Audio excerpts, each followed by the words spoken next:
ce webinaire dédié à l'appel MSc and Citizen 2025.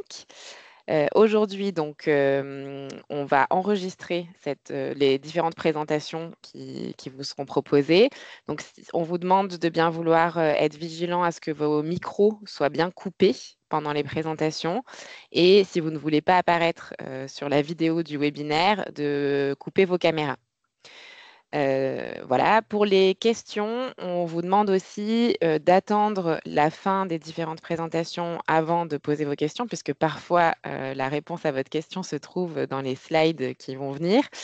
Vous serez libre de poser vos questions à la fin de chaque session, durant un temps dédié, soit oralement, soit si vous ne souhaitez pas vous exprimer oralement, vous pourrez aussi utiliser le chat. Donc aujourd'hui, nous avons le plaisir d'accueillir trois intervenants, en plus de Morgane et moi, donc, qui représentons le PCN Marie Curie. Donc nous avons Oscar Barrero-Maurice, qui est de l'Agence exécutive de la recherche et qui va nous présenter l'appel MSc and Citizen 2025. Nous avons également Marie Péquignot qui nous apportera un témoignage sur sa participation à un projet MSc and Citizen 2023 qui s'appelle Midnight. Et nous aurons également le retour d'un expert évaluateur, donc Guy Laval, qui nous aidera à mieux comprendre les attentes de l'appel MSc and Citizen. Et donc, sans plus attendre, je vais laisser la parole à Oscar Barrero-Maurice pour la présentation de l'appel. Merci beaucoup. Merci beaucoup pour votre amable invitation de partager la présentation. Est-ce que vous voyez maintenant la présentation ou pas encore? On la voit, mais elle n'est pas en plein écran. Un instant. Parfait. C'est bon. Maintenant? Oui. OK. Très bien. Alors, bonjour. Oui, je vais vous parler des caractéristiques de l'action MSc and Citizens. Sur l'évaluation, je vais passer très vite parce qu'il va y avoir un évaluateur, alors je suis sûr qu'il va vous donner plus de détails. Je vais vous parler un petit peu comment ça marche la soumission de la proposition et vous montrer un petit peu les systèmes informatiques sur le Funding and Tenders Portal, que vous êtes un peu plus familier sur ça si vous n'avez pas l'habitude. Alors, sur la caractéristique de l'action MSc and Citizen, quels sont les objectifs principaux? C'est en premier lieu de rapprocher les chercheurs du public, montrer le rôle du chercheur pour la société. C'est une action dédiée au grand public avec un accent spécial sur les familles, les élèves et les étudiants. Il faut couvrir les nuits et les écoles, les deux types d'actions. Je vais parler un peu plus de ça. Sur les impacts attendus, c'est qu'il y a l'engagement avec les citoyens, des chercheurs, la sensibilisation aux avantages de la recherche et d'investissement, la promotion des projets de recherche, et intéresser les gens dans les carrières de la recherche et soutenir les enseignants dans les écoles. Sur les résultats attendus, au regard des chercheurs, on attend l'interaction des chercheurs avec les citoyens, qu'il améliore ses compétences de communication et qu'il montre les avantages de la recherche. Et pour les organisations, augmenter la visibilité, aussi qu'ils s'engagent avec le public, qu'il y a plus de sensibilisation, et la communication de la recherche et d'investissement. Sur le scope, alors, qu'est-ce qu'il doit couvrir les projets? Toutes les propositions, c'est très important, doivent couvrir à la fois, organiser à la fois la nuit européenne des chercheurs, qui arrive chaque année, le dernier vendredi de septembre, peut continuer le samedi aussi, et aussi organiser les activités de chercheurs à l'école. Alors, amener des classes dans les centres de recherche ou des chercheurs dans les écoles. On n'indique pas la mélange exact des activités, mais il doit avoir sens, mais il doit surtout couvrir tous les deux. Sur les types des activités de la Nuit européenne des chercheurs, c'est normalement des activités qui sont éducatives et amusantes en même temps. Et il a une très grande variété d'activités. Alors, ici, j'ai donc quelques exemples comme les expositions, les expériences pratiques, mais il y a un long, etc. Quand se considère nécessaire, il faut engager aussi des établissements d'enseignement, des écoles.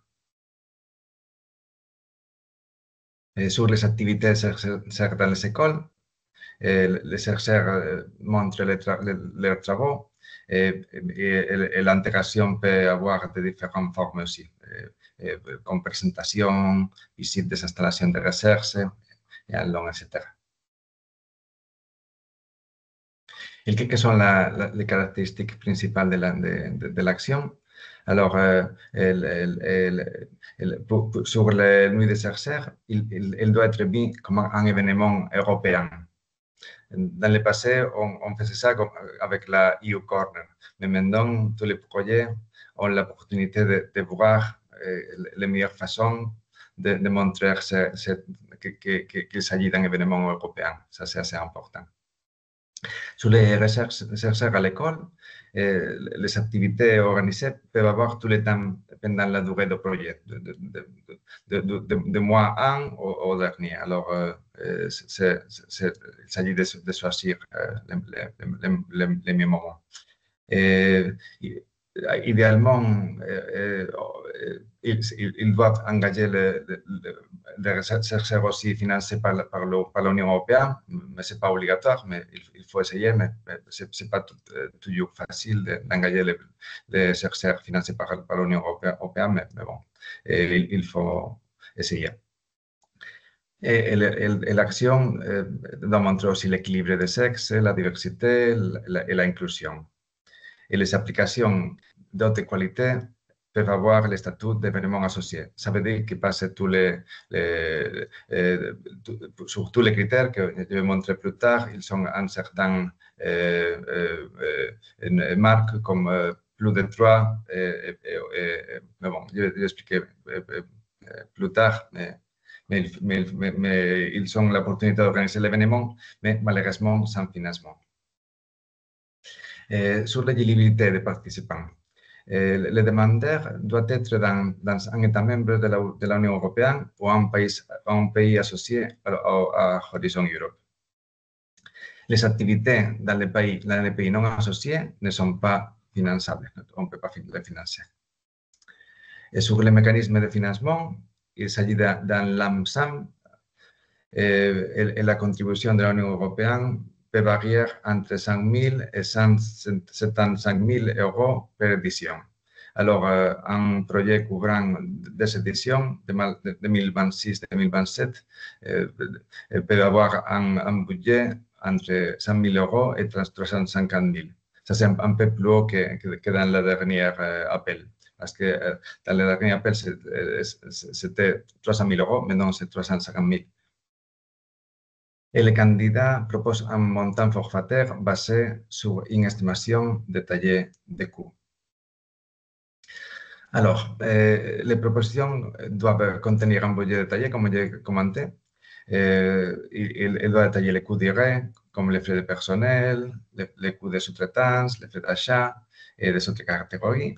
Sur les coûts indirects, il y a un forfait de 25% des coûts indirects admissibles. Et le montant forfaitaire est calculé en appliquant le taux de remboursement applicable. Il s'agit de 100% dans ce cas. En outre, le demandeur doit fournir une répartition du montant forfaitaire par bénéficiaire et par lot de travaux. Le paiement est lié à l'achèvement de lot de travaux, le work package. Mais en fait, si vous savez, je vais aussi le montrer plus tard, il y a un Excel file, un template, et alors quand le coordinateur remplit toutes les données sur les coûts, l'Excel file va partager les coûts entre les web packages et entre les participants. Alors, c'est un outil assez intéressant. Et doit faciliter un peu la vie des applicants de coordinateurs.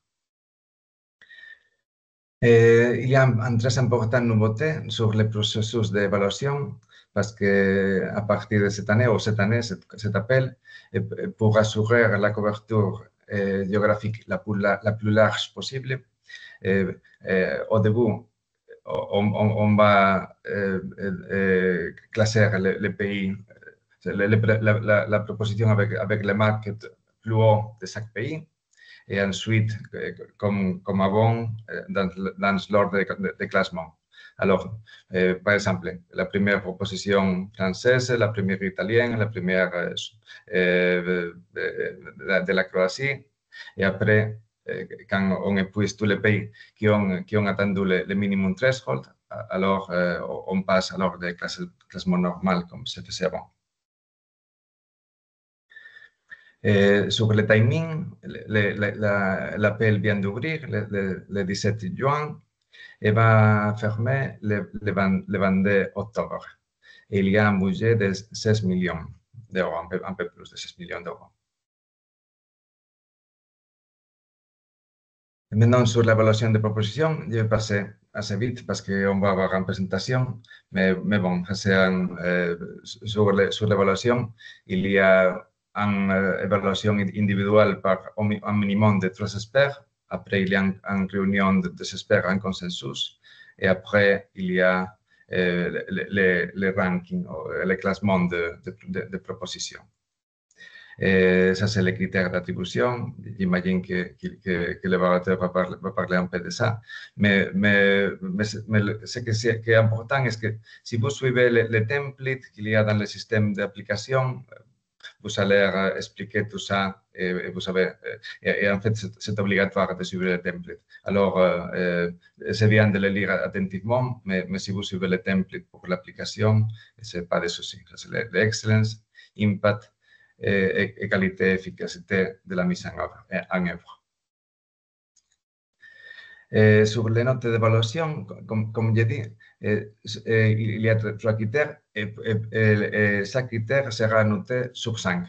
Et le suivi des critères individuels sera de 3. Et le score total sera soumis à un suivi global de 10. Alors, pour avoir des financements, il faut avoir plus de 3 sur chaque critère et un global de 10. Sur la soumission de propositions, alors, il y a 3 parties. La partie administrative qui s'appelle la partie A. Alors là-bas, il y a beaucoup d'administratifs, mais je vais vous parler, ça c'est comme autre proposition, mais je vais vous parler spécifiquement des tableaux budgétaires. Alors, qu'est-ce qu'il faut faire là? Les coordinateurs et les partenaires devront encoder uniquement le montant de la subvention demandée. Alors, Easy Contribution, Requested Easy Contribution. Pour chacun d'eux. Les partenaires associés n'encodent pas de budget. Alors, c'est seulement les coordinateurs et les partenaires. Sur la partie B, il y aura des documents pour la partie B. Les modèles de partie B, alors les templates, qu'il suit les critères d'attribution, il y a une page limite de 33. Il ne faut pas dépasser, et ça c'est très important parce que sinon les pages hors de limite seront effacées. Alors c'est très important de bien être sûr que vous faisiez les limites de 33. Il y a des instructions incluses dans le modèle. Une fois complété, peut être téléchargé au format PDF. Et après, il y a un tableau budgétaire qui est un fichier Excel et vous devrez télécharger et remplir les tableaux budgétaires détaillés. Et le modèle est disponible au même endroit où télécharger le modèle de la partie B. C'est le Funding Attendance Portal. Il y a aussi des instructions dans le fichier Excel. C'est très important de dire que le fichier a macros, alors c'est XLSM. Et avant de soumettre la proposition, il faut le garder comme XLSX ou XLS. C'est important, c'est aussi dans les instructions, mais je voudrais signaler ça parce que ça c'est important, très important. Et sur le système informatique, alors ça c'est un bout de portal de soumission, de Funding Attendance Portal. Vous avez ici les liens. Et ça c'est comme une vue du website. Et je vais faire le point sur quelques choses importantes, comme le deadline que vous trouverez là-bas aussi, le 22 octobre. Et il ne faut pas attendre la fin. Vous pouvez soumettre beaucoup de fois si vous voulez. Une fois va écrire sur l'autre, alors seulement la dernière version va être là. Il ne faut pas attendre jusqu'au dernier moment parce qu'il peut y avoir des problèmes. Alors, ici, dans ce point, à gauche en bas, il y a le template. Vous pouvez faire le download. Ça, c'est le template application form, ça, c'est le part B. Et après, c'est le fichier Excel que j'ai nommé avant. Et ici, au milieu, dans Edit Forms, vous pouvez aller pour les informations administratives. Et ici, la part B, il faut ici faire l'upload, il y a le page limit 33 pages, et ici les fichiers Excel dans cette autre ligne. Et après ça, vous pouvez soumettre la proposition. Et comme j'ai dit, il ne faut pas attendre au dernier moment. Et ça c'est tout que j'avais à dire. Je vous remercie. Je serai content d'essayer de répondre à vos questions.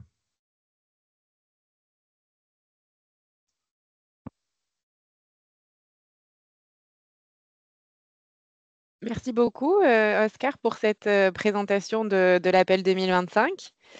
Il nous reste du temps pour les questions, donc n'hésitez pas à lever la main si vous souhaitez prendre la parole. On a déjà une première question. Et si vous ne souhaitez pas prendre la parole, vous pouvez aussi poser vos questions dans le chat. On les posera pour vous oralement. Alors, on a Wenjung Deng.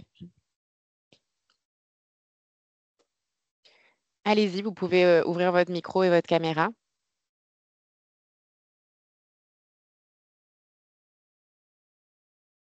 Bonjour, monsieur. Bonjour. Désolée. Bon, je voulais vous poser une question. Merci pour votre présentation. Je voulais savoir, parce que vous avez dit qu'en fait, pour le chercheur engagé, est-ce que ils seront financés par l'Union européenne ou il faut que les chercheurs soient déjà financés par l'Union européenne? Parce que j'ai pas bien noté. Très bonne question, merci. Non, c'est financé par l'Union européenne, mais aussi quelques projets ont aussi le financement. Ils peuvent cofinancer, idéalement, mais les chercheurs ne doivent pas être financés par l'Union européenne. Ça, c'est une possibilité. Et pour nous, oui, c'est bien si on peut avoir des chercheurs financés par l'Union européenne, mais ce n'est pas du tout nécessaire. Tous les chercheurs sont les bienvenus. OK, très bien. Merci beaucoup. Merci. Merci. Et juste en complément de cette question, est-ce qu'il est possible de financer des recrutements sur un projet MSc and Citizen? Bien sûr, bien sûr. Mais bon, oui, parce que vous pouvez par exemple faire un training pour les chercheurs. Oui, oui, oui, tout à fait, oui, c'est tout à fait possible. Oui. Et normalement, on demande aux projets qui sont actifs si on a la permission de partager ces données et on envoie ces données aux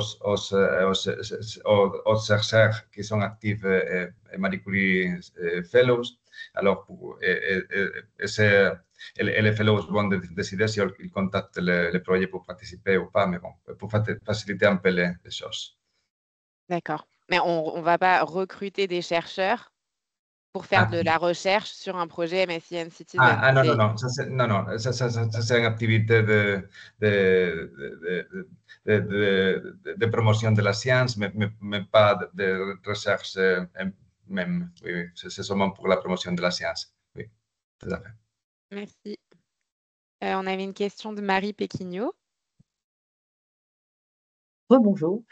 Moi, j'avais une question. Vous dites pour l'évaluation, vous dites que la proposition, c'est la meilleure par pays, mais c'est le pays, comme par exemple nous, on a en international, c'est un consortium international, c'est quel pays qui est compté? Oui, oui, c'est la nationalité du coordonnateur, oui. Seulement le coordonnateur, oui. Ok, merci. C'est une bonne question. Et justement, sur les consortia possibles, donc c'est une action, est-ce que c'est une action qu'on peut monter tout seul? Est-ce que vous avez parlé de partenaires bénéficiaires et de partenaires associés? Du coup, quelles sont les différentes configurations? Oui, oui, peut-être no, il y a pas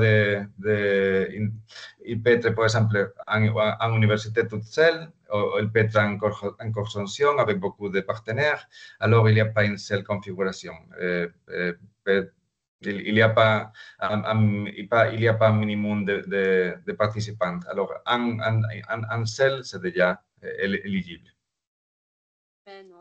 D'accord, mais du coup, on est d'accord que dans la configuration, ils sont plusieurs.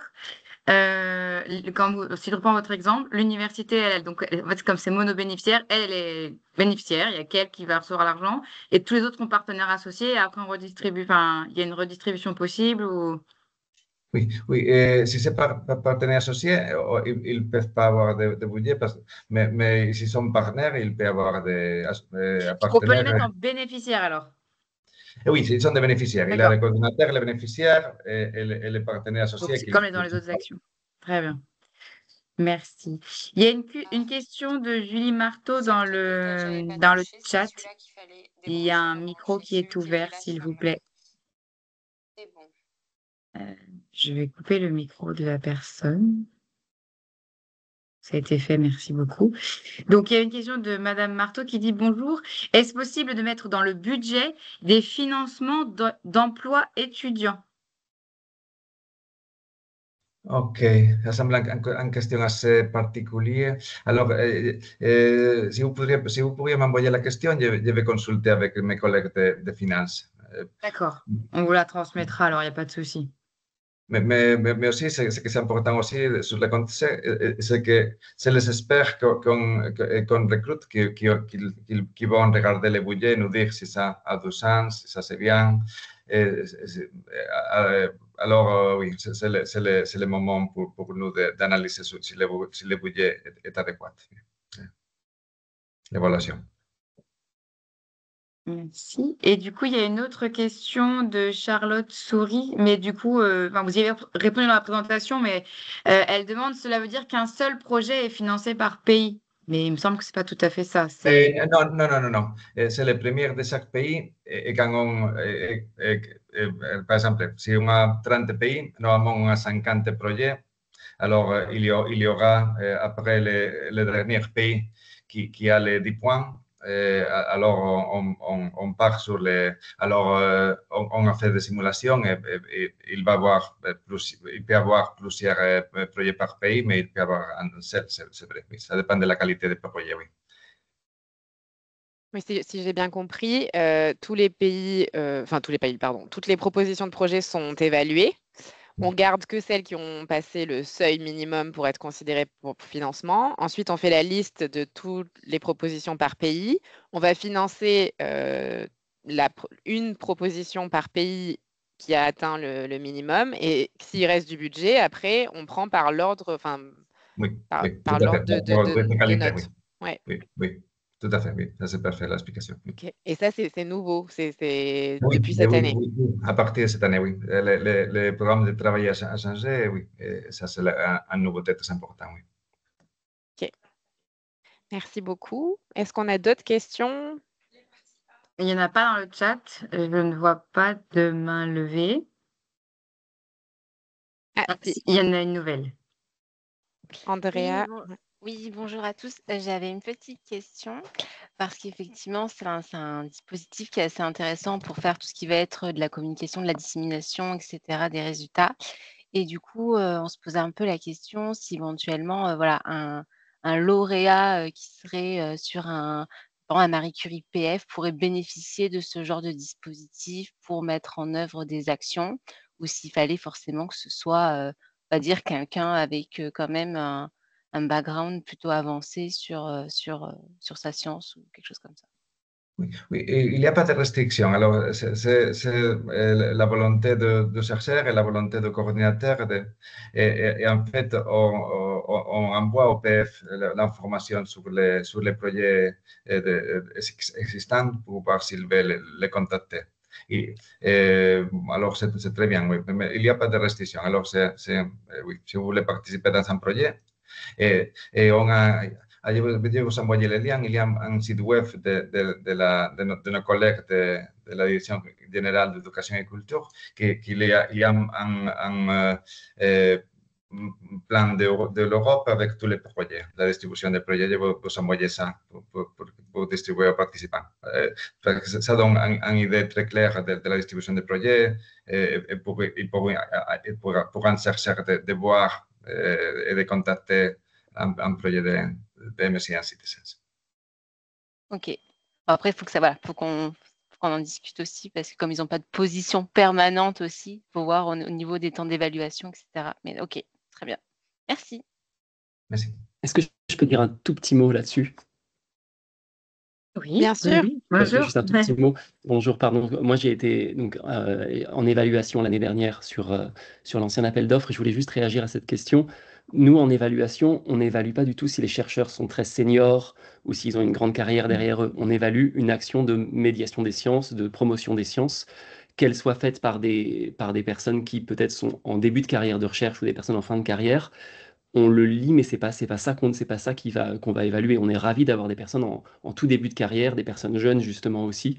Ça fait partie de la richesse et de la diversité qu'on aime voir dans les projets. Donc c'est pas du tout quelque chose on cherche pas du tout à se focaliser que sur des grandes carrières de recherche. Encore une fois, comme le disait Oscar, nous ce qu'on évalue, c'est la force du projet pour la promotion des sciences, pour la médiation scientifique. Merci beaucoup pour cette précision. Alors, il y a deux questions dans le chat et une main levée. Alors, Bon, on peut prendre la main levée. allez. Oui.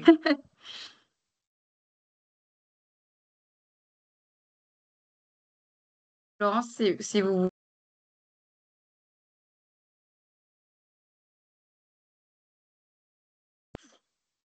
J'ai l'impression que votre micro est ouvert, mais on ne vous entend pas.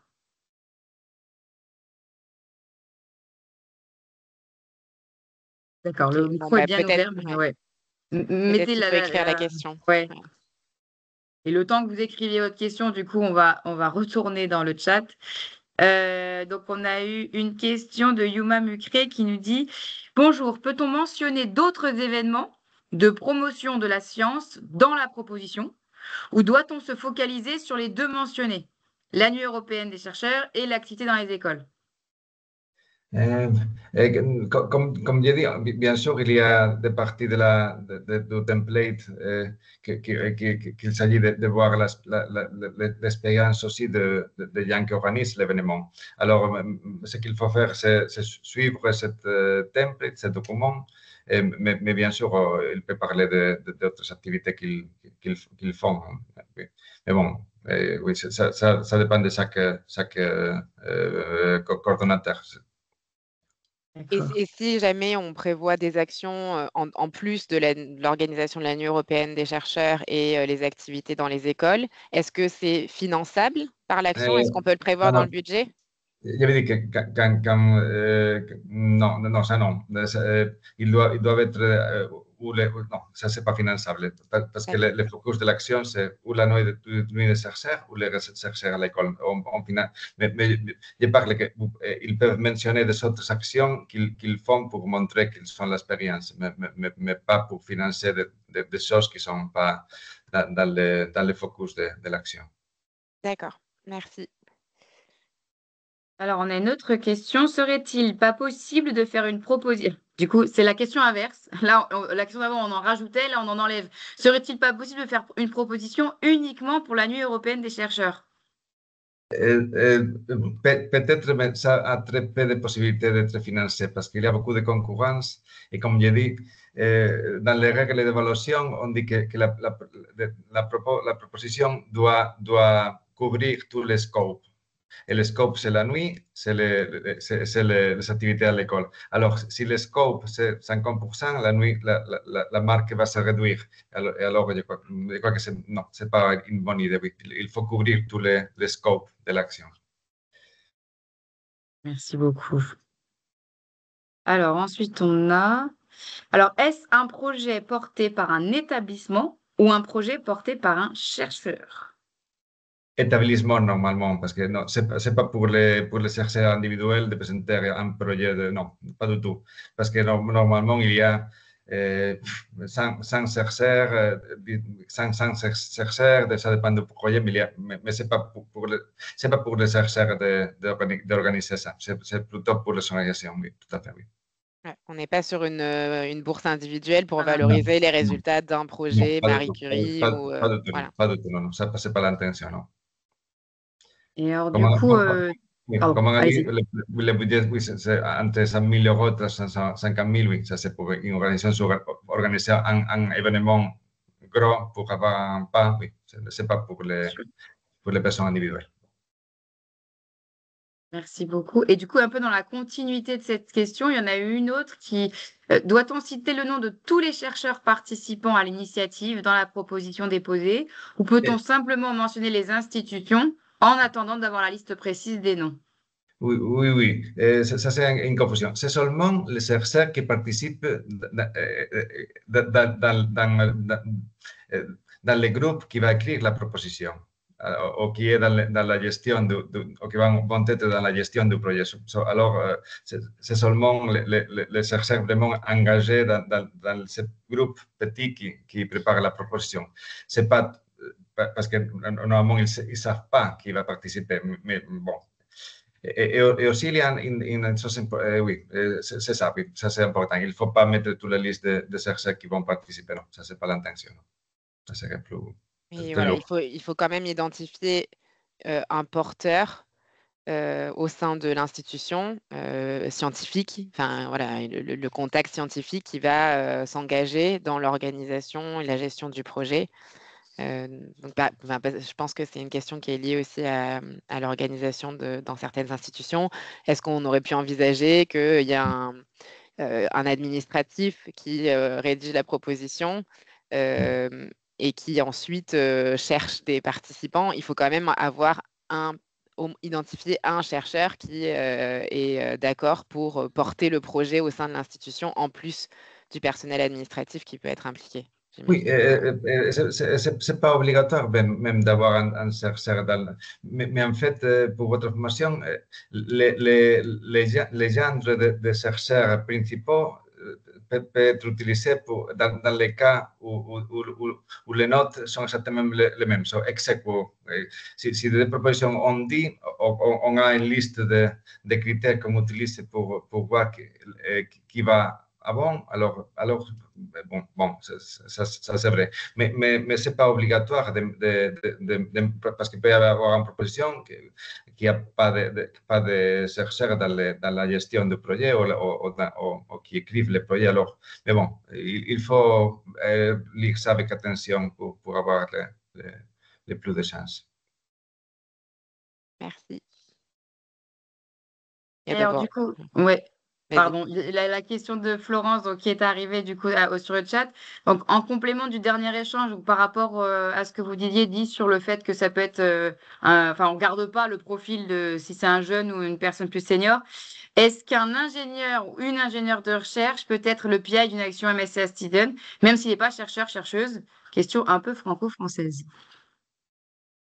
Bon, comme on a dit, tous les chercheurs peuvent participer, mais ce n'est pas une action pour financer des chercheurs individuels.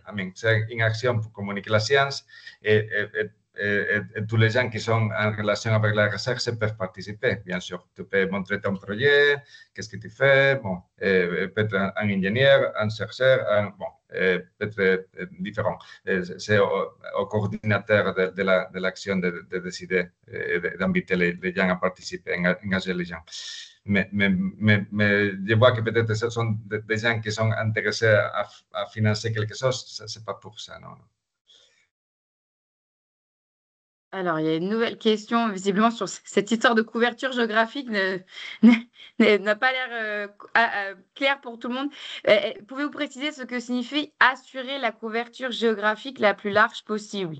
Est-ce une université qui rayonne largement ou est-ce que cela veut dire un projet proposé par plusieurs universités? Non.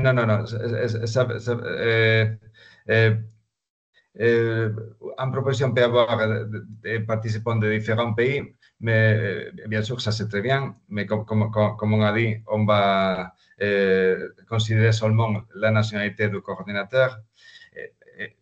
Mais bien sûr, par exemple, je crois que cette année-ci, le dernier appel, on a eu 25 pays couverts par la nuit des chercheurs.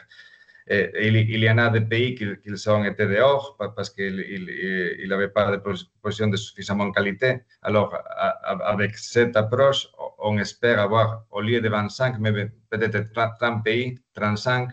Alors, il y aura toujours la place pour des projets excellents, mais bien sûr, ça fait vraiment une différence. Parce que si vous regardez les maps de l'Europe, vous voyez que la distribution actuelle est assez pas bien distribuée. Alors, c'est une action de communication de la science, c'est bien d'avoir beaucoup de langues parce que normalement, ils font beaucoup d'activités, il y a beaucoup de production de beaucoup de matériaux, que si on a plus de pays, il y aura plus de langues, et plus d'accès à ces matériaux. Et bon, ça, c'est l'idée de la DG Education and Culture pour faire ce changement. Bien sûr, si ça ne fonctionne pas bien, peut-être on revient au système préalable, mais cet appel, c'est comme ça. Donc, l'histoire d'assurer une couverture géographique plus large, c'est lié aux nouvelles modalités d'évaluation. C'est-à-dire que pour éviter, voilà, sur les appels précédents, comme on va le voir, qui est 10 projets portés par des institutions dans le même pays, là, en prenant la meilleure proposition de chacun des pays représentés, on va assurer une couverture géographique la plus large possible. Mais ce n'est pas à vous, enfin, voilà, on ne va pas évaluer le rayonnement international de l'organisation qui porte un projet. Oui, normalement, les possibilités d'un consortium multinational versus un national, je crois que les possibilités sont les mêmes.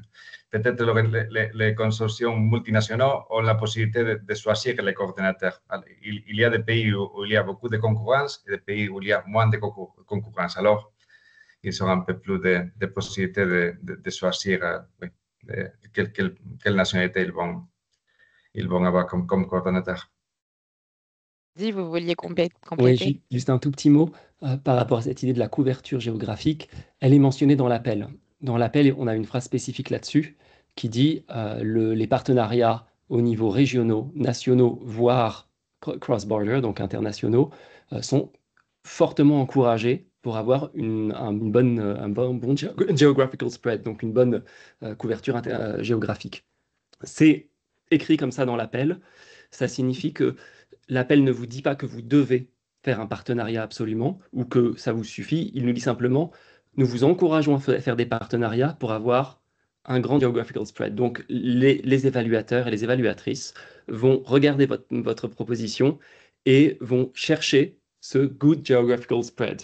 Si jamais vous avez justifié que votre institution seule a un très bon en soi geographical spread, les évaluateurs seront convaincus. Si jamais vous ne l'avez pas suffisamment justifié, ça pourra vous être soit reproché, soit en tout cas vous pourrez ne pas avoir un petit bonus que vous auriez pu avoir avec ça. Donc moi je vous encourage malgré tout à vous poser cette question là-dessus, de vous dire si vous pensez que votre institution seule suffit parce qu'elle a un bon rayonnement, c'est possible, mais justifiez-le, mettez-le en avant dans votre proposition. À l'inverse, si jamais il y a un petit doute, et l'appel vous encourage, autrement dit, nous vous encourageons fortement à, en tout cas, y réfléchir, voire à le mettre en place, à aller chercher des partenariats. Ils peuvent être simplement régionaux, ils peuvent être à l'échelle du pays, ils peuvent aller comme on aura une lauréate tout à l'heure dans lequel c'est un partenariat international.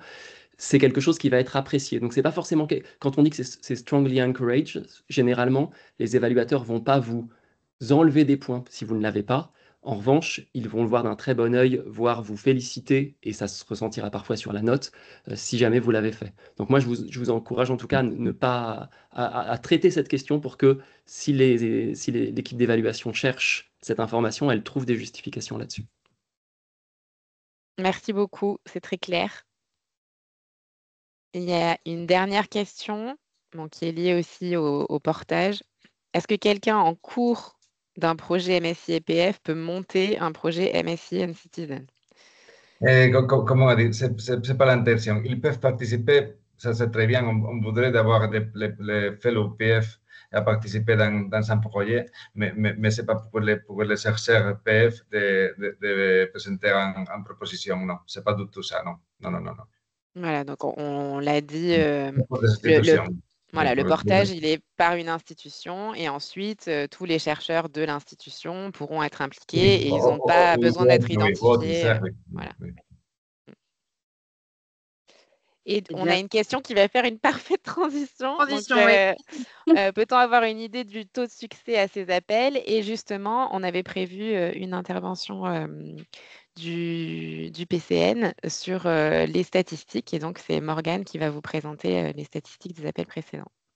Ah, très bien. Je vous laisse, il y a une autre réunion. Je vous souhaite le mieux pour la réunion et merci encore pour m'avoir invité.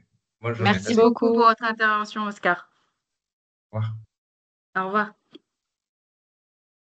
Alors, du coup, oui, on vous a prévu quelques statistiques simplement pour vous présenter un petit peu l'appel, sachant que c'est pas comme les autres actions Marie Curie. Le MSCI Citizen, c'est pas aussi cyclique. C'est cyclique, mais tous les 2 ans. Et donc, si on reprend la chronologie sous Horizon Europe, on a eu le premier appel qui s'appelle 2022, malgré qu'il ait été clôturé en 2021 et qui couvrait les éditions 2022 et 2023. Je vais m'arrêter 2 secondes là-dessus. Les appels sont donc tous les 2 ans pour couvrir les 2 années qui vont suivre l'appel. Et on vous laisse la possibilité dans la proposition de choisir si vous voulez ne couvrir qu'une édition ou si vous voulez le faire sur 2 années consécutives. Il est généralement bien vu, mais je pense que Di le dira mieux que nous, de couvrir 2 éditions plutôt qu'une. Quand vous allez penser à votre proposition, parce que vous allez dire que c'est un peu difficile de se projeter aussi loin, mais généralement c'est plus apprécié quand on arrive à avoir un projet qui va couvrir les 2 années. Petite parenthèse refermée. Donc, l'appel 2022, c'était pour 2022 et 2023. L'appel 2023, lui, a couvert les années 2024 et 2025. Et du coup, l'appel de cette année couvrira les 2 dernières années d'Horizon Europe, donc 2026 et 2027. Pour ce qui est de la question donc, de Corentin, donc ce fameux score, le taux de succès, donc, il est quand même assez élevé, même très élevé comparativement aux autres actions Marie Curie, même si les staff exchange sont encore assez élevés. Mais vous voyez, sur le premier appel, on a eu un taux de succès de 44% et sur le deuxième, 33%. Ben, oui, on a eu un peu plus de candidatures sur le deuxième appel, donc forcément, ça l'a fait légèrement chuter, mais ça reste quand même très bon. Et vous voyez que le score seuil, lui, il a aussi un peu monté en conséquence de cette évolution des candidatures, puisqu'on est passé de 12,5 sur 15 à 13,5 sur 15. Voilà. Et ici, du côté droit du graphique, parce que je ne sais pas si vous voyez ma souris bougie, donc en fait, du côté droit, sur le graphique en bleu, vous avez le nombre de projets évalués sur le nombre de projets financés. Donc à peu près la même chose en termes de financement, mais voilà, vous voyez l'augmentation des candidatures qu'il y a eu entre les 2 années. Alors, si on regarde un tout petit peu plus en détail sur l'appel 2023, donc le deuxième qu'il y a eu, c'est les informations qu'on a eues en retour de comité de programme, donc en avril de l'année dernière. Donc, le comité de programme, c'est là où tous les États membres participent. C'est la réunion de tous les États membres et associés pour parler justement des programmes et des différentes actions, notamment, en tout cas pour notre programme, des actions Marie Curie. Et c'est là aussi qu'ils nous donnent les informations concernant les statistiques et l'évolution des programmes. Et donc, sur les statistiques, il nous a été indiqué que 46 avaient été invités à préparer leur convention de subvention. Donc, c'est ceux qu'on a mis sur la main list. Et il y en a 10 qui ont été sur liste de réserve. Il y en a 104 qui ont pu être considérés comme éligibles au financement, mais dans la limite des budgets disponibles. Il y en a 28 qui se sont retrouvés en dessous du seuil et donc ils ne pouvaient pas être financés. Donc, en dessous de 10, qui ont eu en dessous de 10 sur 15. Et il y a eu 2 propositions qui ont été déclarées comme inéligibles et donc qui n'ont pas été évaluées. Finalement, en mars 2024, sur les 46, il y en a 2 qui sont passés à la trappe parce que il y a 2 propositions du UK qui ont été rejetées de fait leur éligibilité. Mais vous voyez après le process de combien avait été signé jusqu'alors. Mais depuis, bon, les choses, bien entendu, ont évolué. Mais on n'a pas eu de nouvelles mises à jour, j'ai envie de dire, sur la signature de ces grant agreements. Donc, on n'a pas les chiffres actualisés, mais bien entendu que ça a bougé depuis mars 2024. Et ici, vous avez la soumission des pays, enfin, pas par pays, en comparaison des 2 premiers appels, donc 2022 et 2023. Et vous pouvez quand même constater, ce qu'on peut constater, c'est qu'il y a des pays qui participent bien plus que d'autres, notamment l'Italie qui caracole plus qu'en tête.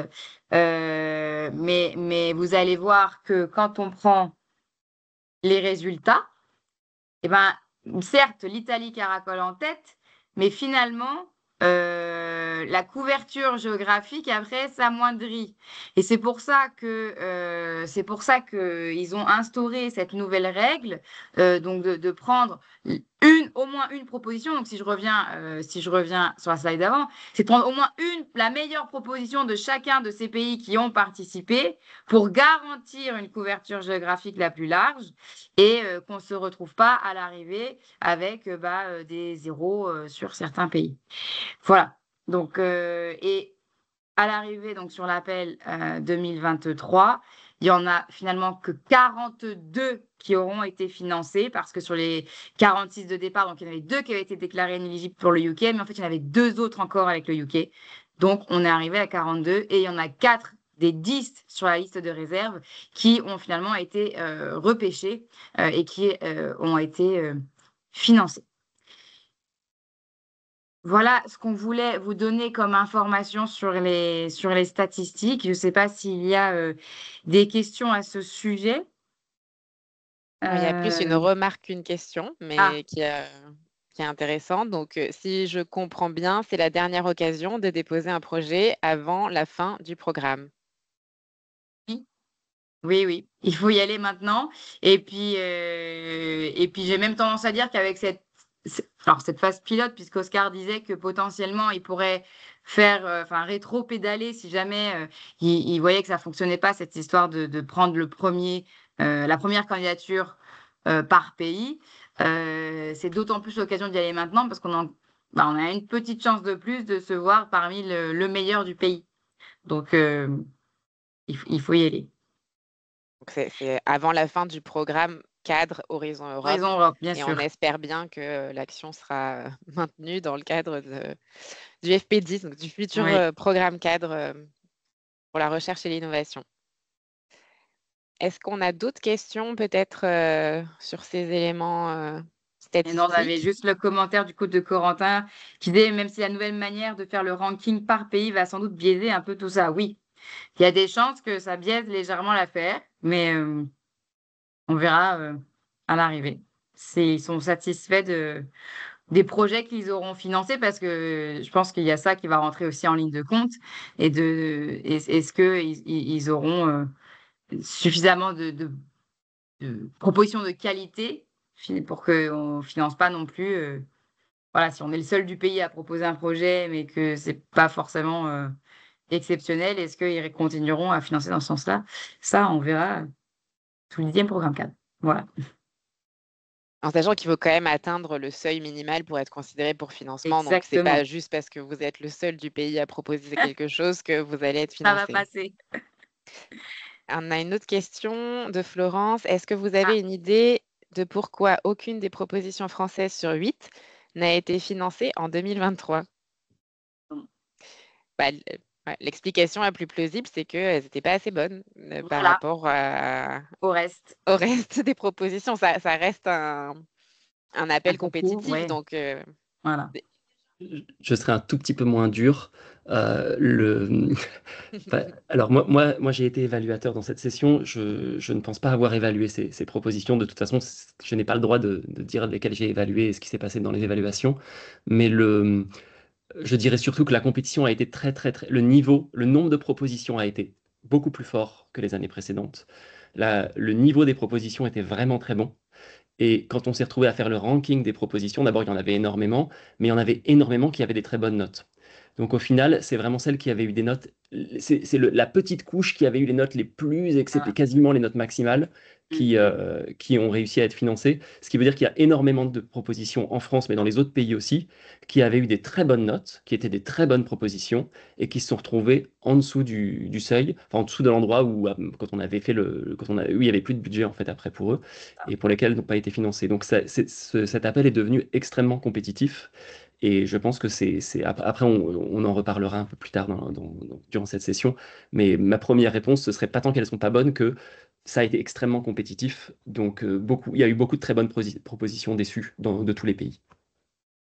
Merci pour cette note d'optimisme. Est-ce qu'on a encore des questions? J'en vois plus dans le chat. Dans ce cas, on va laisser la parole à Marie Péquignot qui nous fait le plaisir de nous faire un retour d'expérience donc sur un projet financé dans le cadre de l'appel justement 2023, si je ne dis pas de bêtises. Tout à fait. On vous laisse la parole, Marie. Merci. Bonjour à tous et à toutes. Donc, je vais faire un petit peu d'historique et puis après, je vous explique un peu comment ça marche dans notre consortium. Donc, moi, je suis directrice de recherche INSERM. Je fais un peu de recherche à l'Institut de neurosciences et je fais aussi énormément de médiation scientifique à Génopolis, qui est une unité INSERM, CNRS et Université de Montpellier, qui est dédiée à la médiation et à la vulgarisation scientifique. Donc, c'est un peu unique en France parce que des unités comme ça, il n'y en a pas beaucoup. Donc, on crée des outils de médiation, on crée des ateliers, on coordonne et puis on fait de la formation de scientifiques. Je suis directrice opérationnelle depuis 2023 et en fait, le fait de faire la nuit, c'était un peu, ça faisait très longtemps que ça me titillait. Et donc, on a décidé de faire un test en 2023, justement. Mais alors, c'était un peu du local, c'était un peu comme on a eu envie. Mais comme ça, on a senti l'engouement tout de suite, on a cherché à rejoindre un consortium. Et donc, on a contacté le consortium Mednight qui existait déjà et avec qui donc on a commencé à discuter pour l'appel à projet 2023. Donc, le consortium Mednight, c'est un consortium qui a 13 partenaires qui sont dans 8 pays. Donc, on a des partenaires en Espagne, justement, en Italie, en France. On a des partenaires en Grèce, à Chypre, en Turquie et en Tunisie. Et ces partenaires, en fait, et donc en plus de ces partenaires, on a la Marie Curie Alumni Association, qui justement permet d'avoir beaucoup de relations avec des scientifiques qui sont financés par l'Union européenne, justement. Et on a l'Association européenne des femmes rectrices d'université. Donc, comment ça marche du coup ce consortium? En fait, on a des réunions donc bi-hebdomadaires, tous les 15 jours, et en fait, on fait à la fois la nuit, donc avec tous ces partenaires, mais aussi ce qu'on appelle des transactivités, c'est-à-dire tout le côté. Donc, on organise un concours de nouvelles scientifiques qui après sont lus à la fois à la nuit et dans les écoles. On organise un congrès virtuel avec des jeunes chercheurs et chercheuses qui permet, par exemple, aussi aux lycées ruraux de participer. Donc, c'est des courtes, c'est des interventions courtes qui sont avec des jeunes, donc pas beaucoup plus vieux qu'eux, et avec beaucoup de questions. En fait, l'idée est vraiment de proposer des questions. Et donc, les doctorants qui participent à ce congrès virtuel ont des certificats, et donc ça leur permet de valider des heures de formation doctorale. On organise aussi ce qu'on appelle des Mind the Lab, et ça, c'est un exemple justement de format qu'on ne faisait pas avant de participer au consortium, mais c'est un format qui a été inventé par nos partenaires grecs et qu'on fait maintenant, c'est-à-dire que l'idée, c'est de poser des expériences. Enfin, Mind the Lab, c'est donc, en gros, on met un labo un peu n'importe où. Donc, on a fait le premier, par exemple, sur la plage, où on avait embarqué des collègues qui faisaient de l'archéologie, de l'aquaculture, de l'étude de la régénérescence cardiaque chez le poisson, et une collègue physicienne pour expliquer pourquoi c'est très difficile d'enfoncer son parasol dans le sable. Il y a une raison scientifique physique là-dessus. Donc voilà, et donc l'idée, c'était d'attraper les passants sur place et puis de montrer des choses scientifiques. On a eu beaucoup de monde d'ailleurs, et on a fait ça donc dans d'autres lieux insolites. On fait aussi des expositions sur les femmes scientifiques. La mise en avant de la place des femmes dans la science est un de nos axes principaux. Et on a évidemment beaucoup d'interventions dans les établissements, mais aussi pour faire venir les établissements. On fait des visites de laboratoires, on intervient chez les scolaires, on fait venir les scolaires aussi chez nous. Et on a une évaluation au niveau européen, c'est-à-dire qu'on a des questionnaires en fonction des activités qui sont remplis par tous les participants de tous les pays.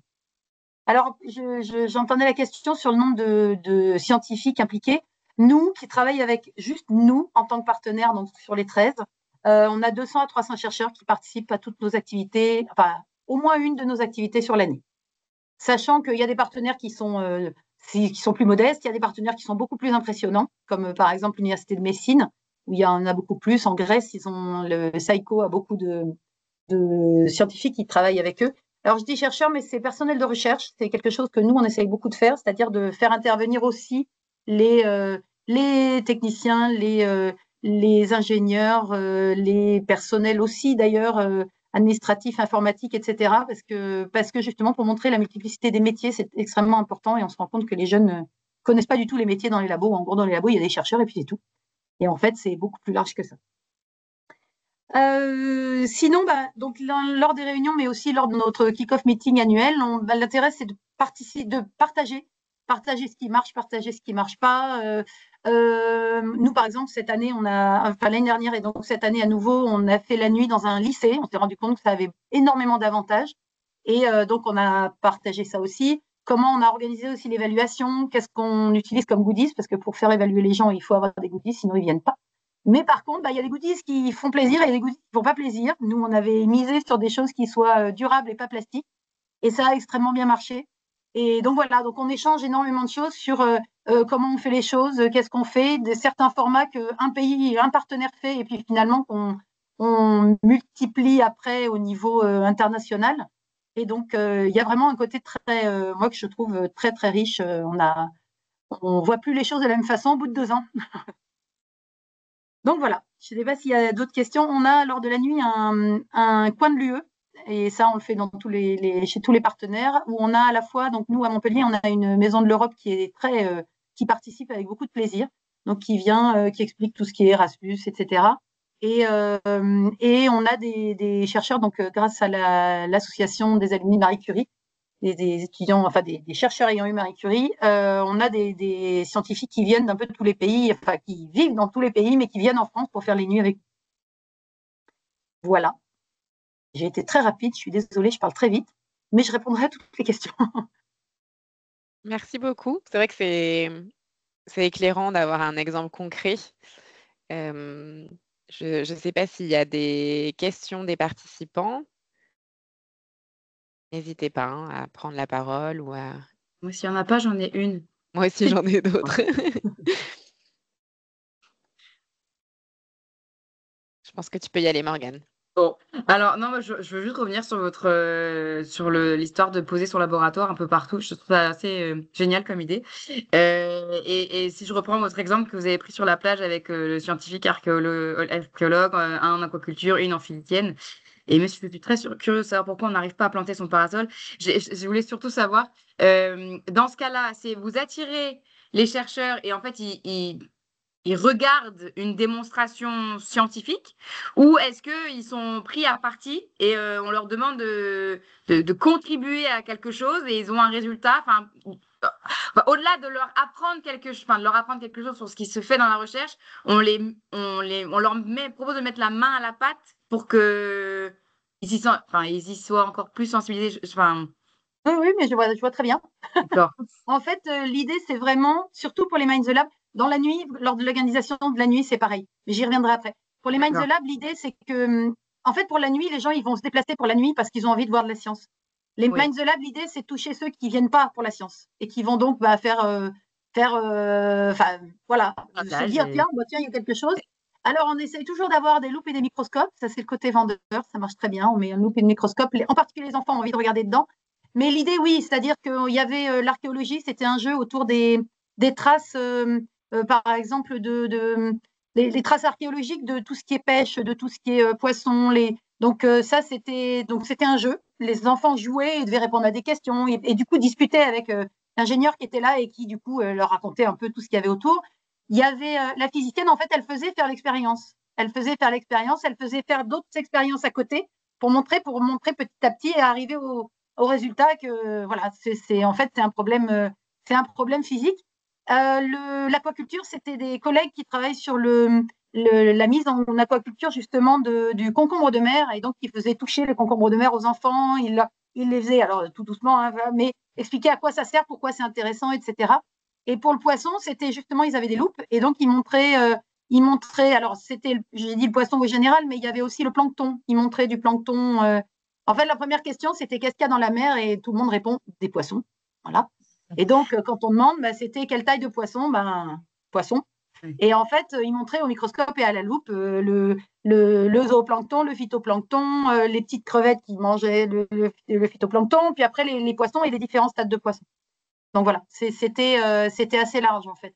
Mais l'idée, alors les Mind the Lab particulièrement, c'est toujours avec des manipulations parce que le but, c'est justement d'intéresser des gens qui à la base ne viendraient pas. À la nuit, il y a aussi des conférences, il y a des expos, il y a des choses comme ça, mais on insiste toujours, c'est pas on essaye, on insiste toujours sur l'interaction. C'est-à-dire que les conférences, on ne veut pas que ça dure 3 heures et on veut qu'il y ait toujours une discussion à la fin. Donc, on a toujours quelqu'un qui va lancer les questions, pour vraiment, les scientifiques ont vraiment la mission de discuter. Il faut que ça discute. Voilà. Il y a des jeux, par exemple, il y a des jeux scientifiques, c'est vraiment des choses où on implique le public et le but, c'est vraiment d'ouvrir la discussion. D'accord. Et alors, je mets en complément, est-ce que vous avez un moyen de mesurer l'impact de ces actions-là? Est-ce que vous comptez le nombre d'enfants qui ont été regarder les poissons à la loupe ou les zooplanctons ou... Oui. Oui, ça fait partie alors je ne sais pas si c'est obligatoire pour l'évaluation, mais c'est ce qu'on fait nous, en tout cas. On fait toujours systématiquement un comptage du nombre de gens. Alors en plus, pour la nuit, c'est facile parce qu'il y a Vigipirate dans un lycée, on est obligé de compter. Donc, alors j'ai dit dans un lycée, mais c'est pas que les lycéens, c'est du grand public, mais on utilise les locaux du lycée. Et puis on a les formulaires d'évaluation qui sont analysés ensuite par pays et au niveau de l'Europe. Donc on a une évaluation aussi de l'impact sur les gens. Est-ce que ça leur a plu? Est-ce qu'ils ont appris des choses? Est-ce que la science, finalement, c'est intéressant? Est-ce que la science sert au jour le jour? Et est-ce que les femmes sont faites pour la science ou pas? Parce que c'est vrai que c'est toujours un biais qui est assez surprenant. Donc voilà. Merci beaucoup. On a quelques questions dans le chat. Alors, la première question, c'était est-ce que vous avez un site de partage à conseiller sur vos actions? Donc, est-ce que vous avez un site web, une page LinkedIn pour que... Je mets le nom de notre structure, Génopolis, et en fait, on a une page LinkedIn, en effet. On a une page LinkedIn alors LinkedIn, c'est plus aussi côté professionnel, donc il y a plus de choses que sur Instagram qui est plus grand public. Voilà. Mais il ne faut pas hésiter à nous suivre d'ailleurs. Vous verrez un peu. Et oui, on essaye vraiment, enfin on n'essaye pas d'ailleurs aussi, on fait des posts pour tous les événements qu'on fait en fait. Et puis j'imagine que à l'échelle du projet, il y a aussi un site web pour valoriser vos actions. Oui, alors ça c'est le site Midnight, je le mets aussi dans le... et qui est dans toutes les langues en fait. Merci. Alors ensuite, on a une question sur comment se matérialise la nuit avec vos différents partenaires. Est-ce qu'il y a un sujet commun, j'imagine, et chacun le décline comme il veut, ou est-ce que c'est le même modèle qui est reproduit chez les différents partenaires? Enfin, comment vous organisez ça à l'échelle du projet? Ouais. Alors, non, il n'y a pas de sujet commun. Notre but, c'est de montrer la science dans un grand nombre de sujets. Il y a la science de l'eau, il y a la science, tout ce qui est santé, tout ce qui est nutrition. Nous, on essaye de montrer en fait justement la recherche méditerranéenne au sens très large, en fait, voir ce qui existe. Donc, on n'a pas du tout de sujet précis. Le but, c'est juste la rencontre. Donc, on a des domaines, on a de la linguistique, on a de la sociologie, on a de l'astrophysique, on a de la chimie, on a un peu de tout. Et c'est vraiment notre but. C'est-à-dire que c'est pareil dans toutes les... Alors, il y a des partenaires qui sont plus sciences physiques, par exemple. Donc, il y aura un peu plus de sciences physiques, mais on essaie vraiment de rester large, en fait. Merci. Moi, c'est intéressant et ça me fait penser à une autre remarque que j'avais par rapport à votre présentation. Finalement, en fait, le fait d'être dans le même projet, ça vous permet d'échanger sur ce que vous avez proposé, ce qui a marché, ce qui n'a pas marché, mais tout le monde ne fait pas nécessairement la même chose. Chacun, dans son pays ou dans son institution, met en place ses actions et puis ensuite, c'est de l'échange de bonnes pratiques finalement. Il n'y a pas Oui, une mais il y a des nécessité choses totalement communes, puisque par exemple, le concours de nouvelles scientifiques, c'est un concours au niveau de tous les partenaires. Et c'est les nouvelles sont évaluées au niveau national, évaluées au niveau européen, et puis ensuite elles sont traduites dans toutes les langues. Et c'est un livre commun à la fin, qui va être lu dans toutes les nuits et qui va être lu. Par exemple, le congrès virtuel, c'est le même jour. On va faire un congrès dans toutes les langues du consortium hors anglais. Et ensuite, il y a un autre jour où ça va être en anglais. Mais c'est tous le même jour et tous en même temps. Parce que l'idée est justement d'avoir quelque chose de commun aussi. Voilà. Très bien, merci. Il y a un certain nombre de choses comme ça qui sont communes et qui sont d'ailleurs dans le site, en fait, qu'on peut retrouver dans le site et qui sont complètement communes. L'exposition, par exemple, les expositions, mais nous, on n'a participé qu'à une édition, donc l'exposition, elle a été traduite en français, mais elle est dans un très grand nombre de langues. Et cette exposition, elle est commune à tous les partenaires, par exemple. Voilà. Ok, merci. Et ensuite, on avait une remarque sur la fête de la science. Donc, par rapport à un événement français comme la fête de la science, est-ce que la nuit européenne des chercheurs, elle est propice à d'autres types de propositions ou finalement, on va retrouver un peu le même type d'activité qu'on pourrait proposer dans le cadre de la fête de la science? Alors, quand on a lancé la nuit, alors oui, c'est une précision. Notre Midnight, c'est parce que c'est nuit méditerranéenne et c'est nuit méditerranéenne des chercheuses, c'est-à-dire que c'est féminin dans tous les pays, sachant qu'on prend tout le monde, on ne prend pas que les femmes, mais c'est un clin d'œil pour dire il y a aussi des femmes dans la science. On a plein d'hommes qui viennent, que ça ne dérange pas. Oui, donc pour la nuit méditerranéenne des chercheuses, la première fois qu'on l'a faite, on a eu la remarque c'est juste avant la fête de la science, est-ce que vous ne pouvez pas la déplacer? Ça, j'ai beaucoup eu. Et non, c'est européen, donc on ne choisit pas la date. mais par contre, est-ce qu'on peut la déplacer? Et puis, c'est juste avant la fête de la science, donc ça sera la même chose. Ce qui est rigolo, c'est que ça n'est pas la même chose. On n'a pas le même public. Et ça, on a des remarques systématiques là-dessus. Nous, on a vraiment un public en particulier. On travaille avec énormément de collèges et de lycées. et on a de forts liens avec l'Université de Montpellier. Et donc, du coup, on a énormément de jeunes, ados et jeunes étudiants. Et on a énormément de familles aussi. À la fête de la science, apparemment, ils ont moins de jeunes, justement. C'est moins jeune.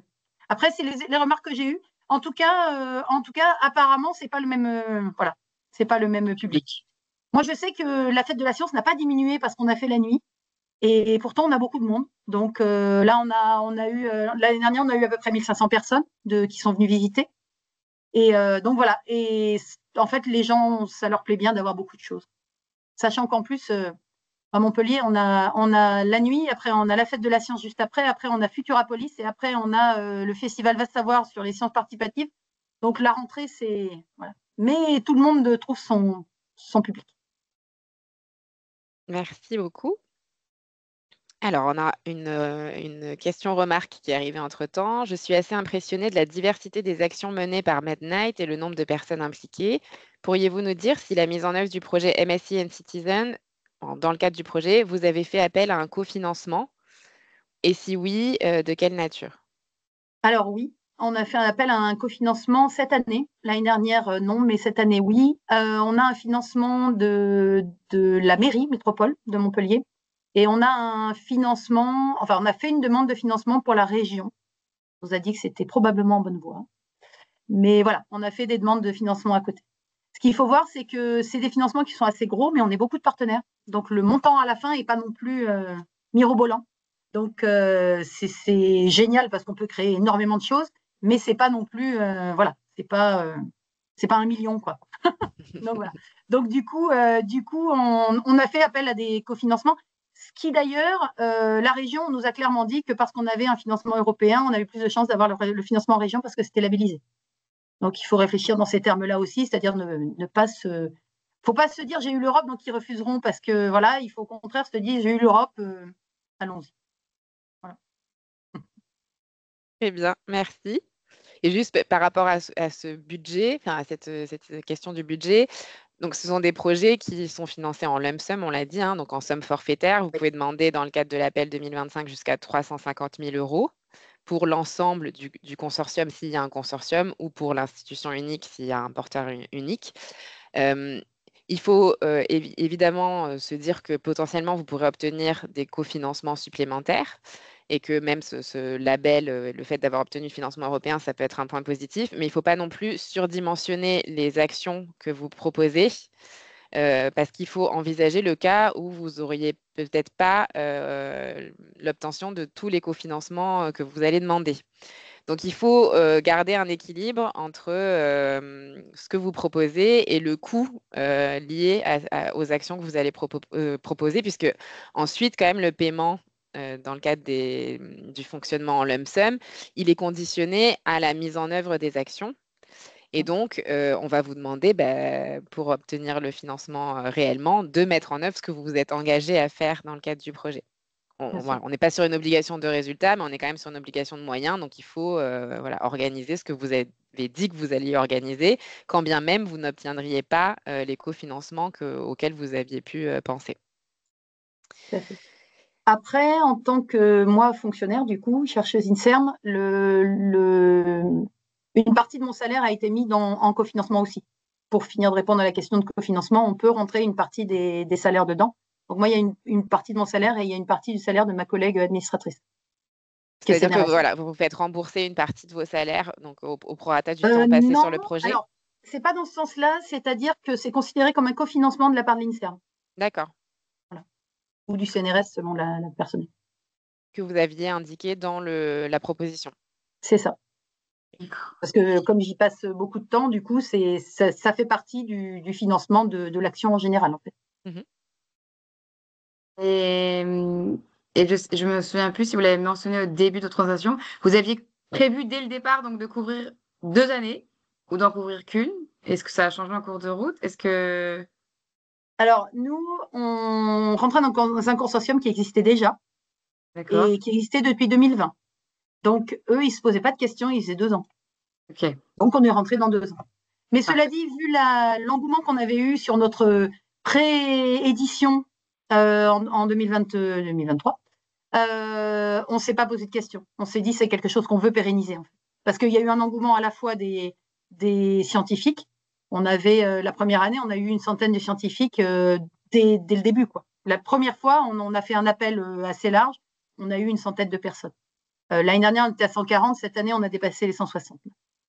Donc, ça se fait, en fait, on sent qu'il y a une envie et le public est au rendez-vous. Donc, on s'était dit, dès la première fois, le public était au rendez-vous. Donc, on s'est dit, du coup, on y va, quoi. On y croit. Voilà. Il y a une question de Julie, entre-temps, mais à laquelle vous avez répondu. Donc, est-ce possible d'avoir un retour sur la mobilisation des collègues en France? Est-ce difficile de les mobiliser, notamment quand il y a des événements de vulgarisation scientifique rapprochés? Oui, alors ça, je dirais, en fait, il faut avoir une assiette, entre guillemets, suffisamment large. C'est-à-dire qu'il y en a qui vont venir, à 2 semaines d'intervalle, ils vont venir. J'ai des collègues qui interviennent à plein de choses comme ça à la suite. Il y en a, ils vont faire un. Donc, une année, ça sera l'un, une année, ça sera l'autre. Donc, il faut, en fait, je dirais dans l'autre sens. Il y a beaucoup de collègues qui ont envie de faire des actions comme ça, mais qui n'ont pas la logistique, c'est compliqué. Ils sont pris dans le quotidien et la logistique, c'est compliqué.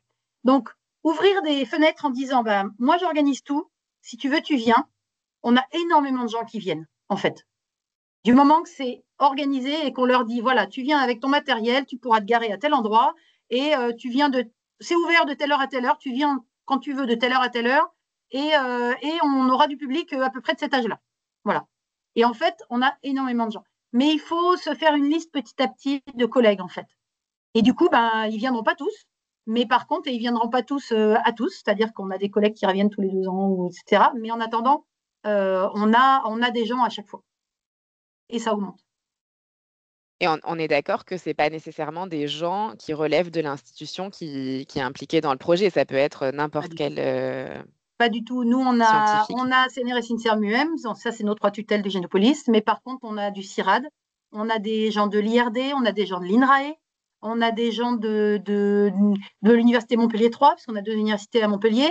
Enfin, vraiment, on a des gens de l'EFS.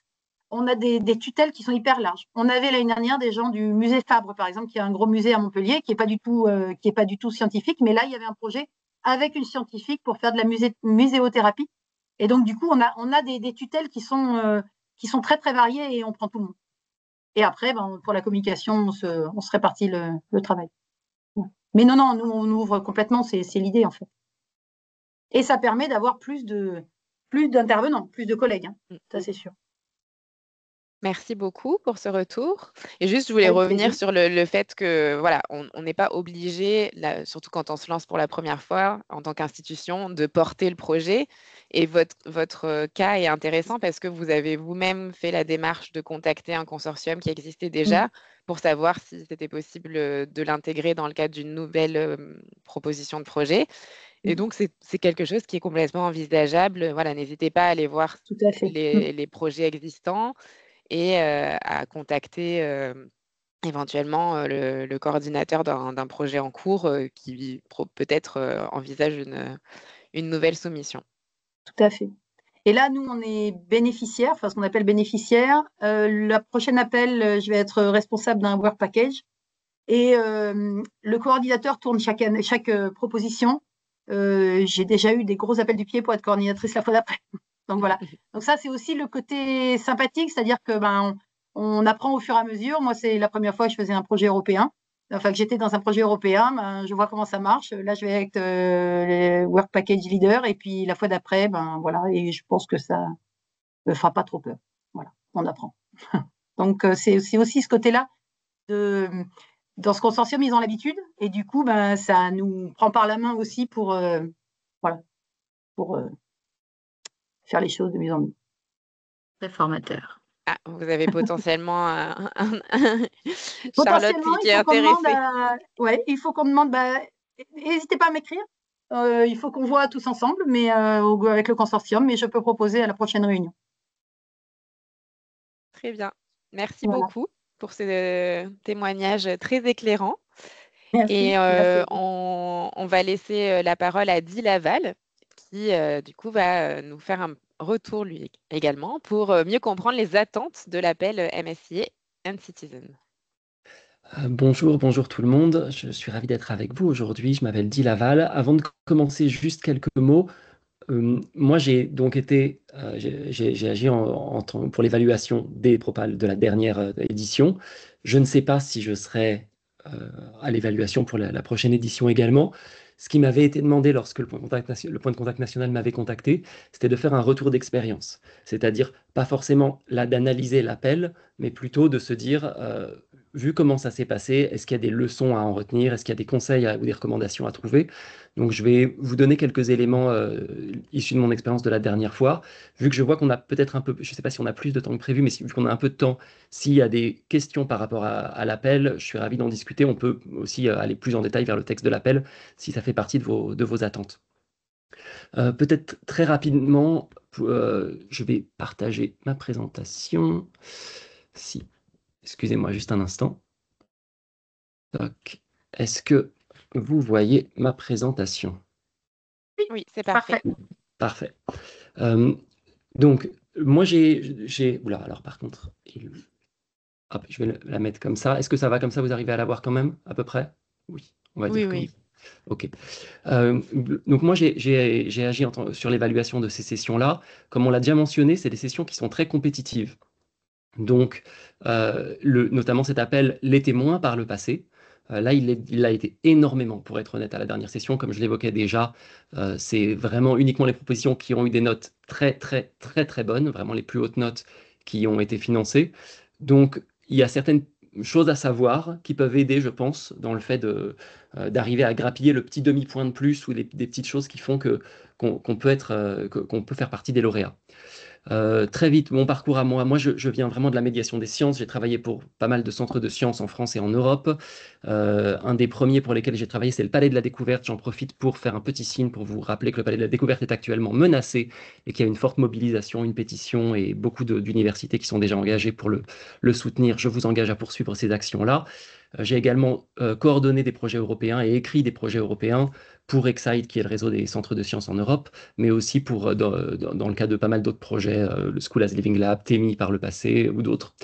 J'ai accompagné des universités, parfois au sein même des universités, puis j'ai été de l'université de Bristol il y a quelques temps, où j'étais Public Engagement Associate. Donc j'aidais les équipes de recherche à intégrer des démarches de Public Engagement, donc de médiation, au sein de leur démarche de recherche.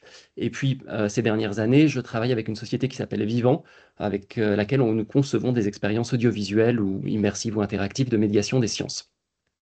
Ça, c'est mon parcours à moi. Et ça va forger à la fois les choses qui sont ma connaissance, mon expertise à moi, mais aussi ma sensibilité.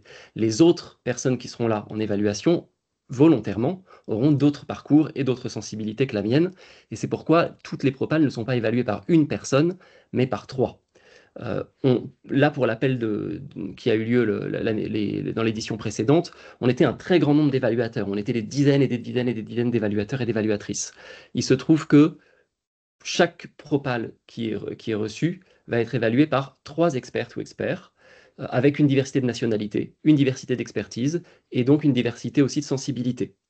Et c'est un processus qui est assez lourd, la Commission européenne investit énormément de travail, d'organisation et d'argent pour que cette évaluation soit solide. Ça veut dire qu'il y a une première phase dans laquelle les 3 expertes et experts vont évaluer votre propale individuellement, chacun chez soi, sans savoir ce que les autres pensent. On va faire toute l'évaluation individuelle et ensuite seulement, on va avoir un rapporteur ou une rapporteuse qui va dresser un compte-rendu en disant voilà les points sur lesquels tous les experts sont d'accord, voilà les points sur lesquels ils ne sont pas d'accord, et on va se rencontrer. Alors la dernière fois c'était à Bruxelles, parfois ça se passe en visioconférence, j'espère que ce sera à nouveau sur place pour cette année parce que la qualité des échanges est bien meilleure, mais on se retrouve ensemble et on fait un rapport de consensus, c'est-à-dire l'évaluation que vous allez recevoir ensuite, dans laquelle on se met d'accord sur le texte de retour et qu'on fait sur le projet. C'est un rapport de consensus. Le mot consensus, il est vraiment important. C'est-à-dire qu'il y a toujours des points sur lesquels on est d'accord, il y a toujours des points, parfois un peu, parfois énormément, sur lesquels on est en désaccord. Et notre travail, c'est pas de faire prévaloir notre vue, c'est de chercher comment on arrive à se mettre d'accord et à trouver un consensus ensemble. Comment 3 expertises, moi qui viens plus de la médiation des sciences, des centres de sciences, une autre personne qui va venir peut-être plus du monde académique, une troisième personne qui va venir plus du monde peut-être de la communication scientifique en lien avec le journalisme par exemple, tous, ou avec sur le policy making en lien avec le public engagement, autrement dit des gens qui sont tous légitimes à évaluer vos propals, mais qui viennent de parcours différents, donc qui ont un regard différent, et on cherche où est-ce qu'on arrive à avoir un texte sur lequel on est d'accord, et on vous note à partir du texte qu'on a écrit. Donc si le texte est dithyrambique, vous aurez une très bonne note. Si le texte dit qu'il y a plein de problèmes, ça va diminuer votre note. Quand je dis plein de problèmes, c'est assez important. S'il y a énormément de défauts qui sont mentionnés dans le texte, forcément, ça va quasiment mécaniquement diminuer votre note. Donc, et ensuite, une fois qu'on a fait ça, il y a encore une phase de cross-reading. S'il y a eu beaucoup de propals, comme c'était le cas la dernière fois, on vérifie pour une partie des propositions qu'elles n'ont pas été évaluées différemment avec un jury qui aurait été trop favorable et un autre un peu trop gentil, on va dire, dans sa notation, et un autre un petit peu trop dur. Donc, c'est un processus long, c'est un processus coûteux, mais c'est un processus qui est très robuste. Pour avoir participé à beaucoup d'autres évaluations au jury, je pense que je n'ai jamais vu un processus d'évaluation aussi important et aussi robuste. Parce que, vu qu'il faut ces 3 personnes, vu qu'il faut ce rapport de consensus, etc., on ne peut pas avoir une personne qui a une idée folle et qui va orienter l'évaluation dans une direction douteuse. Généralement, les experts se modèrent. Mais ça signifie aussi qu'il faut réussir à convaincre des expertises et des regards assez différents.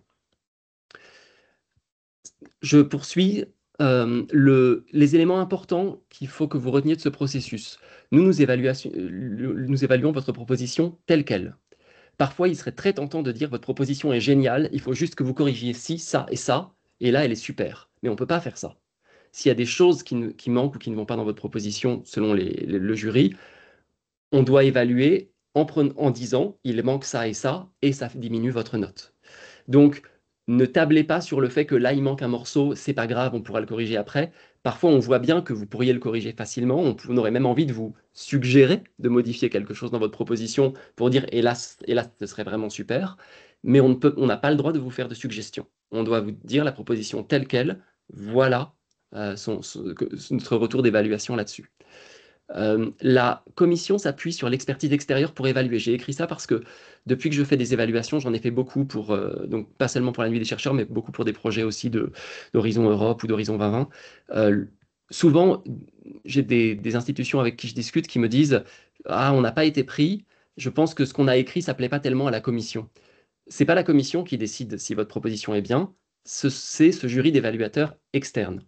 Ça signifie que la commission, elle a conçu le texte de l'appel. Donc, il faut répondre au texte de l'appel.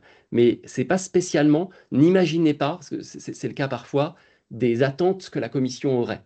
Toutes les attentes que la commission a, c'est ce qui est exprimé dans le texte, ni plus ni moins. Et les gens qui vont vous noter, ce n'est pas la Commission européenne, ce sont ces experts extérieurs. Et ça veut dire aussi que les experts extérieurs, tout ce qu'ils ont pour pouvoir vous juger, c'est la même chose que ce que vous avez, le texte de l'appel et le formulaire de réponse, le template de réponse que vous avez aussi. Donc ce texte de l'appel, vous devez, mais ça doit être votre Bible, parce que nous, on va s'appuyer dessus. Il y a des moments où on est tous d'accord et c'est simple, mais il y a bien sûr des moments, bien heureusement, où on n'est pas tout à fait d'accord, et on va argumenter. Et dans ce cas-là, on revient toujours vers le texte de l'appel, parce que le but n'est pas entre différents experts qui ne seraient pas d'accord d'avoir un conflit d'expertise contre expertise, c'est de dire qu'est-ce qui est demandé dans l'appel, quels sont les mots utilisés dans l'appel. L'appel demande ça, est-ce que ma proposition y répond un peu? Pas du tout.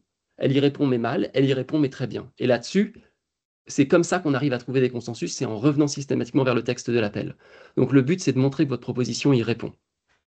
Il y a une recherche de consensus dans le processus. Donc cette notion de consensus, je l'ai déjà dit, réussir à être convaincant pour des sensibilités différentes et des backgrounds différents. Et donc, en cas de désaccord, le seul point d'appui est le texte de l'appel. J'insiste dessus. Ça va jusque-là? C'est clair? Si ça ne l'est pas, criez. Il n'y a pas de questions, il n'y a pas de main levée, donc ça a l'air d'être très clair. Alors, je poursuis. J'ai ensuite quelques conseils pour vous. Ces conseils, j'insiste vraiment sur une chose, ce ne sont pas des conseils de la Commission européenne ni des experts en général, c'est des conseils qui viennent uniquement de moi. Donc ça signifie que peut-être que d'autres experts évaluateurs vous donneraient des conseils un peu différents. Je vous donne les miens d'après mon expérience à moi. J'insiste là-dessus, hein, ça n'engage que moi. Quelques recommandations. D'abord, vraiment analyser l'appel. Chaque phrase, chaque mot compte. Vous allez dans votre appel. Tout à l'heure, on a une question sur le geographical coverage. Il y a une phrase dessus. Elle est importante. Chaque élément est important dedans. Dans cet appel, il y a par exemple cette année le fait que dans l'opération Researchers at School, il y a les chercheurs dans les écoles. Si cela est approprié, alors je le dis de mémoire, ce n'est pas exactement les bons mots, si cela est approprié, une formation, un training peut être donné aux chercheurs avant qu'ils aillent dans les écoles, et notamment un training pour qu'ils sachent s'adresser aux jeunes enfants. Ça, vous le surlignez et vous vous dites, OK, cette phrase est dans l'appel. Est-ce que j'y réponds ou pas? Comme il y a écrit au début de la phrase, si cela est approprié, ça veut dire que ce n'est pas obligatoire.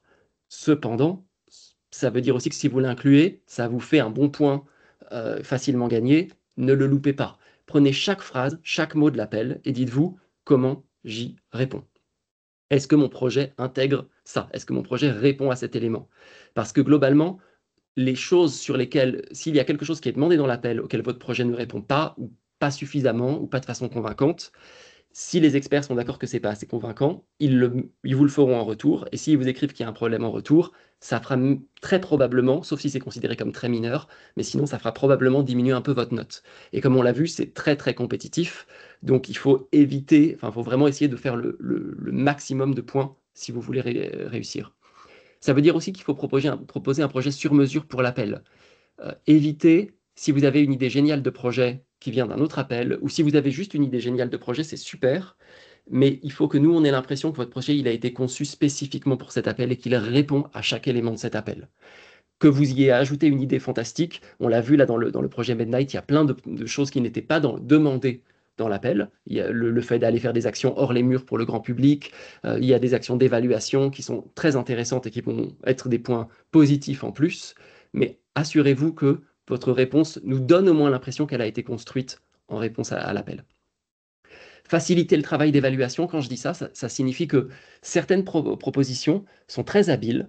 Elles vont parfois même, alors je vous donne, aller assez loin, mais c'est assez efficace. Parfois, elles vont même jusqu'à mettre une grille. Elles prennent une page, elles mettent une grille et elles mettent les éléments les plus prominents de l'appel, les plus importants, les outcomes qui sont demandés par l'appel, et elles montrent pour chacun de ces éléments comment la proposition y répond par une mesure concrète.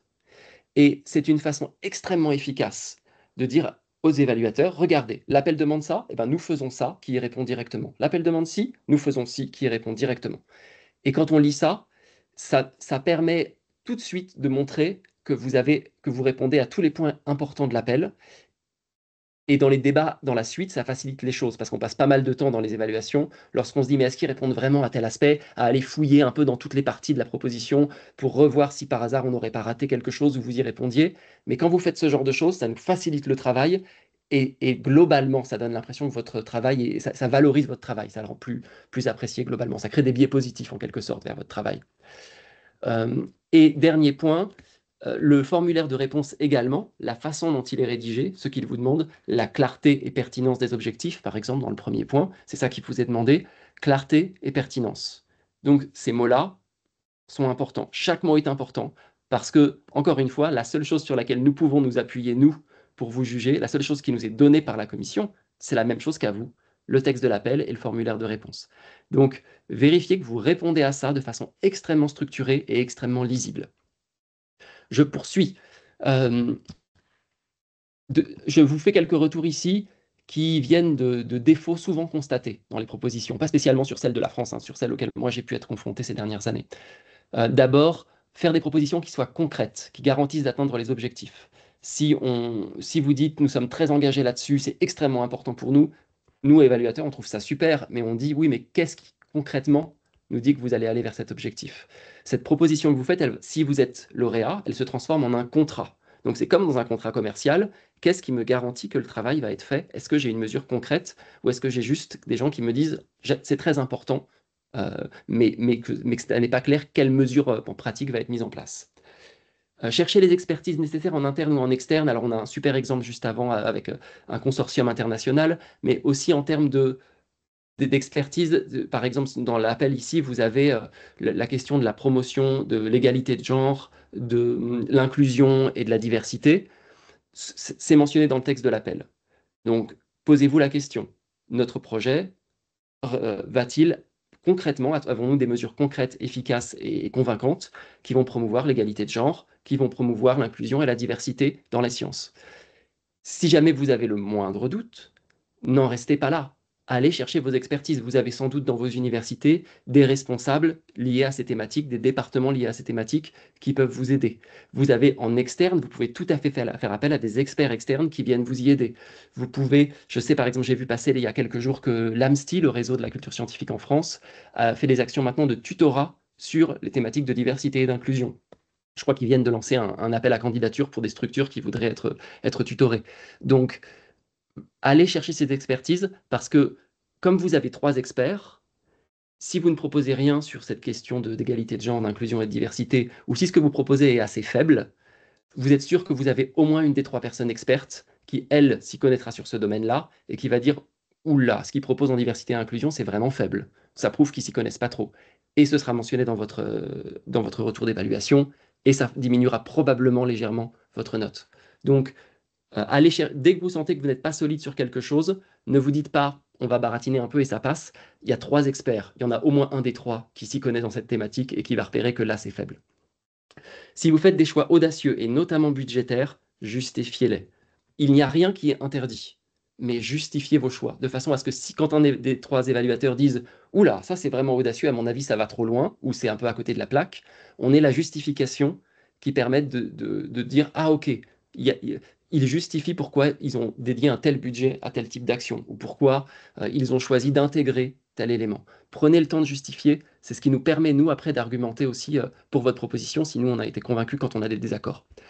Et chercher un équilibre entre les approches classiques et les approches innovantes, on l'a entendu encore une fois dans le projet Midnight, on a un mélange entre, j'ai envie de dire, ce qui est attendu de façon assez basique, quand on lit l'appel, et des propositions inattendues qui vont montrer que vous êtes au fait de l'état de l'art, que vous allez chercher un peu plus de public, des publics inhabituels qui ne seraient pas venus sinon, et ce genre de choses. Cet équilibre, il est important. Si on n'a que des choses hyper expérimentales et risquées, vous risquez d'être un tout petit peu à côté de l'appel et qu'on vous dise c'est pas parfaitement pertinent. Si vous n'avez que des choses classiques, vous aurez une bonne note, mais les choses innovantes en plus, c'est ce qui permettra d'avoir le coup de cœur en plus du jury qui fait qu'on sera un peu plus dithyrambique dans notre texte et que vous aurez une meilleure note. Vous m'arrêtez si ça n'est pas clair? Non? Alors je poursuis. Dernière slide sur les recommandations. Portez vraiment attention aux 3 critères. On note sur les 3 critères. Chaque critère vaut 5 points. Ça veut dire qu'il y a un premier critère qui est excellence, mais les deuxièmes, impact et implémentation, valent autant de points que excellence.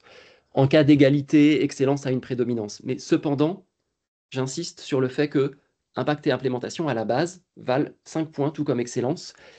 Et c'est extrêmement important que votre impact soit bien rédigé, soit solide. C'est extrêmement important que votre partie implémentation, où vous allez détailler vraiment la mise en pratique avec vos work packages, avec globalement qui va servir de guide aux project managers qui vont mener le projet ensuite, soit solide, parce que si elle ne l'est pas, votre projet aura beau être magnifique et décrit dans la partie excellence, et ben, vous allez avoir une note moins bonne dans l'implémentation et c'est tout qui va s'écrouler.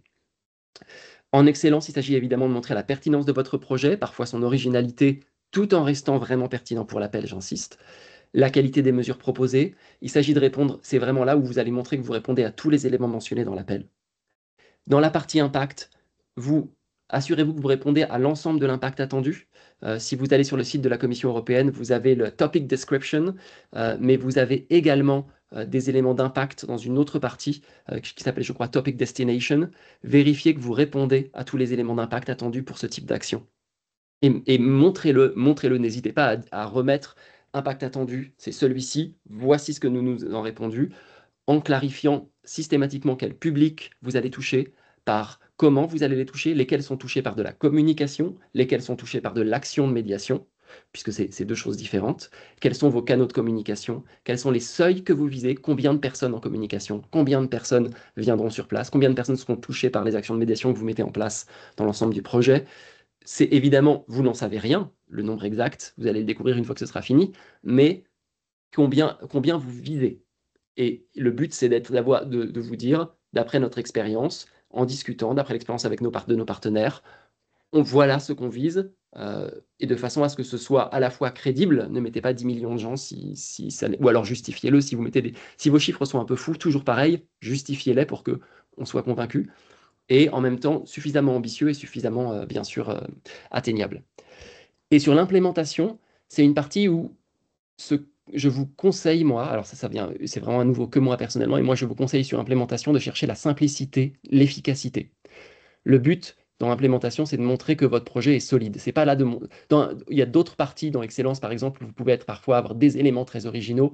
L'implémentation, on ne cherche pas à ce que vous ayez fait un montage de work package particulièrement complexe. On cherche à voir que le projet, vous savez comment l'exécuter, les tâches sont claires. Si vous êtes financé demain, le coordinateur, il a son guide sur qui fait quoi, comment on fait, et le projet va être bien mené. Donc là-dessus, il s'agit vraiment de nous rassurer sur le fait que le projet aura lieu et que vous savez comment le mettre en place.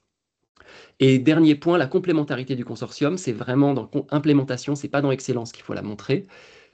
Ce qui nous importe, c'est cette complémentarité. C'est à la fois de voir que votre consortium a l'expérience de ce type d'action, qu'il saura mener ce type d'action, et qu'il est complémentaire. Qu'il a à la fois la capacité à mobiliser tous ces chercheurs et ces chercheuses, mais aussi qu'il a la capacité à monter une action de médiation qui va être de belle qualité, accessible pour les publics. Et donc pour ça, il y a des expertises diverses qu'il faut avoir autour de la table, et ça vaut le coup de montrer que votre consortium est complémentaire, qu'il amène les différents secteurs, qu'il amène les différentes compétences qu'il faut, et que globalement, on est face à un groupe dans lequel il est rare d'avoir toutes les compétences dans une seule institution. Rien ne l'interdit, mais moi je vous recommande vraiment d'avoir un consortium de façon à montrer que vous avez une complémentarité non seulement géographique, mais surtout, c'est celle-là avant tout, de compétences. Voilà, j'en ai fini ici. Merci beaucoup pour votre attention, et si vous avez des questions, je suis ravi d'y répondre.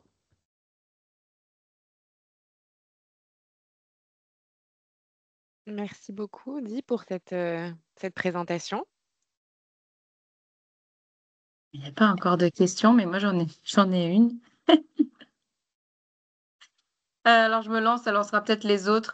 Par rapport à la notation, parce que c'est vrai qu'on a l'habitude sur les autres projets Marie Curie à ce qu'il y ait une pondération entre les critères, c'est 50% l'excellence, 30% l'impact et 20% la mise en œuvre. Là, sauf erreur de ma part, on est bien d'accord que les 3 critères, c'est noté tous les 3 donc sur 5, mais il n'y a pas de pondération entre les 3. On est bien d'accord. Absolument, absolument. Alors, sauf s'il y a eu un changement dont je n'ai pas été au courant pour cette année, mais en tout cas, jusque-là, en tout cas la dernière fois, et je pense que c'est pareil pour cette année, chacun vaut autant. Donc, c'est pour ça que j'insistais sur le fait d'accorder de l'importance aux 2 autres critères, parce qu'ils sont tout aussi importants. Le seul cas où excellence devient prépondérant, c'est dans le cas où on a des propositions qui ont la note totale égale. Et dans ce cas-là, le critère excellence prend une place importante. Mais sinon, c'est autant de points. Merci beaucoup.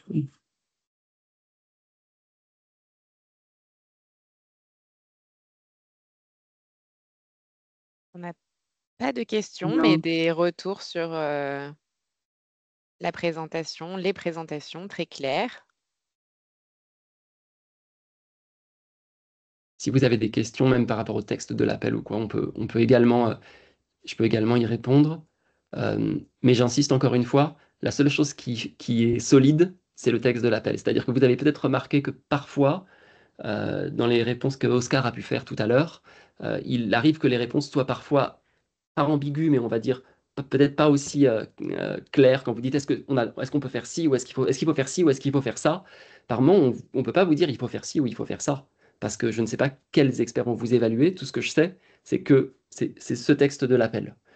Le but, c'est que vous répondiez ou que vous montriez, si jamais vous avez faites quelque chose, que votre réponse correspond au texte de l'appel. Alors, on a une question qui revient régulièrement sur tous les types d'appels. Est-ce possible d'accéder à d'anciens projets? Question plutôt pour le PCN, probablement. Alors, premier élément de réponse, c'est qu'en tant que PCN, nous n'avons pas accès à des propositions de projets. Nous avons accès uniquement aux rapports d'évaluation et on utilise ces rapports d'évaluation pour vous proposer des conseils d'écriture. Donc, on tire en fait des commentaires positifs ou négatifs qu'on va trouver dans les rapports d'évaluation qu'on analyse. On prend un échantillon assez large, européen, etc. pour voilà, en formuler des conseils pour vous en tant que candidat. Je sais que c'est rassurant de pouvoir lire des projets qui ont été financés ou qui n'ont pas été financés, mais vraiment, normalement, il n'y a pas besoin de lire un projet financé pour pouvoir avoir une proposition gagnante. Dit l'a répété, Marie également, on apprend, vous avez un texte de l'appel qui est assez précis. Il n'y a pas d'attente cachée, de nombres magiques, on nous demande souvent, mais du coup, alors, quel pays je devrais inclure dans mon consortium pour avoir des chances d'être financé? Est-ce que si j'ai plus de femmes que d'hommes, du coup, ça va me rapporter des points? Si ce n'est pas mentionné dans l'appel, la grille d'évaluation, elle est transparente. Vous la trouvez sur la page de l'appel à projet et elle correspond exactement aux sous-sections de la proposition de projet. Donc, il n'y a pas de critères cachés. Il faut vraiment se dire que, voilà, concentrez-vous plutôt sur rédiger votre projet en fonction des attendus, bien comprendre les attendus. Le fait d'avoir des témoignages, on pense que c'est important aussi d'avoir des retours pour se faire une idée de ce qui peut être attendu en termes d'envergure, de type d'activité dans ces projets. Mais accéder à d'anciens projets, ce n'est pas forcément la clé pour réussir. Et en tout cas, nous, on n'en a pas. Après, vous êtes libre de contacter des porteurs de projets qui ont déjà été financés, de leur demander s'ils seraient d'accord pour vous donner des conseils et éventuellement la proposition telle qu'elle a été financée. Mais voilà, ça reste des documents qui sont confidentiels, qui sont la propriété des porteurs de projets. Donc, c'est à eux de décider si ils sont d'accord pour les partager ou pas.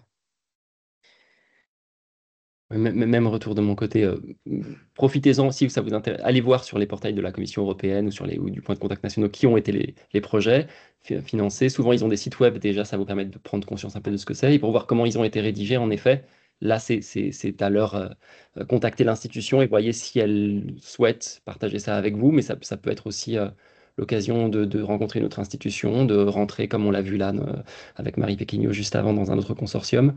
Mais la façon dont les projets sont écrits et rédigés est assez variable. Il n'y a pas elle peut varier fortement d'une proposition à l'autre. Merci. Alors, on a une question sur la dimension internationale. Donc, plutôt pour Deep, d'après votre expérience, les consortia à dimension internationale ont-ils un même taux de succès que les propositions sur une seule région dans un même pays? Alors, pas nécessairement dans mon expérience. Il y a eu des propositions, dans cette année, plein de propositions vraiment nationales qui ont été financées. En revanche, il y a toujours quelque chose de positif qui est perçu par les évaluateurs quand le projet a une dimension internationale. Parfois, la dimension internationale vient du fait que le consortium est international. Parfois, le consortium n'est pas international. On a un consortium d'un pays, mais le consortium a fait des choses malignes, par exemple, décider de faire une téléconférence avec des chercheurs d'un autre labo, d'un autre pays, même si l'université n'est pas vraiment dans le consortium. Ils amènent des petites dimensions un peu plus européennes. Et ça, c'est très apprécié. Globalement, si dans les actions que vous mettez, on sent que ce qui est mis en valeur, c'est la recherche en Europe, et pas juste la recherche française, c'est apprécié. Le fait d'avoir un consortium international est un moyen, ça n'est pas le seul. Je ne suis pas sûr pourtant que les consortiums internationaux soient en moyenne plus de succès statistiquement. Je n'ai pas de données là-dessus. Je ne dirais pas qu'ils ont plus de succès. Par contre, je dirais juste que oui, de mon côté en tout cas, en tant qu'évaluateur, et souvent dans ce que je constate, quand on voit qu'il y a une dimension européenne, c'est pas juste qu'on a mis un drapeau de l'Europe, c'est aussi que on montre que la recherche aujourd'hui, elle se fait toujours de façon internationale, et donc que les autres pays sont impliqués. Quand on arrive à donner cette saveur internationale, j'ai envie de dire, à votre projet, c'est quelque chose qui est toujours perçu positivement par l'évaluation. Merci. Alors, je saute volontairement une question, mais on reviendra dessus ensuite pour rester dans la suite logique des questions. Donc, est-ce que au niveau de cette dimension internationale, ça risque de changer avec le nouveau critère géographique, donc les nouvelles modalités d'évaluation? Nous nous posons la question de la dispersion des actions, de la cohérence de la proposition au vu du budget si nous déposons un projet commun avec nos partenaires européens. Alors, pour répondre à ça, je vais revenir au texte, parce que c'est ça l'important. Hop, excusez-moi, je vais partager mon écran, parce que j'ai peur d'avoir été mal compris. Il n'y a aucune demande d'avoir un consortium international. Je vais vous montrer la phrase exacte, parce que comme toujours, c'est ça qui est important. Ici, je suis sur le texte de l'action, et la voici.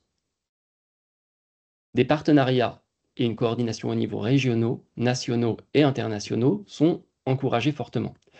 Donc, vous voyez qu'il y a régionaux, nationaux et internationaux. On n'est pas en train de vous dire, on vous encourage à avoir... S'il y avait écrit que international ou que cross-border et pas les deux premiers, je vous aurais dit, foncez, allez chercher des partenariats internationaux.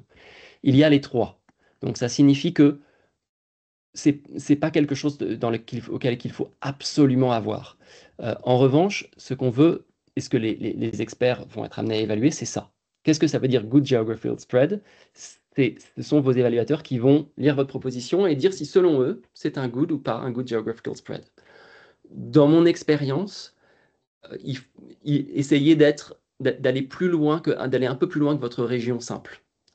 Si vous n'êtes que régionaux, alors ça c'est un conseil, ça ne parle que pour moi, hein, ce n'est en aucun cas une directive de la Commission.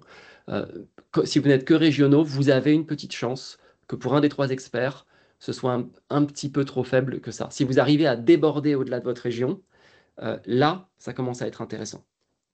Et là, ça commence à être difficile, et j'ai envie de dire pour un expert de vous dire, aucun expert pourra dire que votre geographical spread n'est pas assez bon si vous avez débordé de la région, si vous commencez à être nationaux. Si vous êtes même internationaux, on vous en félicitera d'autant plus. On ne vous blâmera pas pour ne pas le faire, mais on vous en félicitera d'autant plus. Donc j'insiste sur cette phrase, elle ne vous demande pas d'avoir des partenariats internationaux, elle vous encourage à faire des partenariats, et de façon à avoir une meilleure étendue géographique au niveau régional, au niveau national, et même, si cela est possible, au-delà de vos frontières. Merci beaucoup. Je pense que maintenant, c'est clair sur ce point de la dimension internationale. Alors, toujours dans la suite logique, est-ce qu'on peut le faire dans le cadre d'une alliance d'universités? Donc, j'imagine que vous faites référence aux alliances européennes. Et évidemment que vous pouvez utiliser des réseaux existants et capitaliser sur ces réseaux pour envisager le montage d'un projet MSc Citizen. Après, ça, je vais peut-être laisser d'y répondre. Est-ce que c'est un plus d'avoir un consortium qui a déjà collaboré ou est-ce que finalement, bon, bah, c'est une information qui peut être indiquée voilà, je ne sais pas.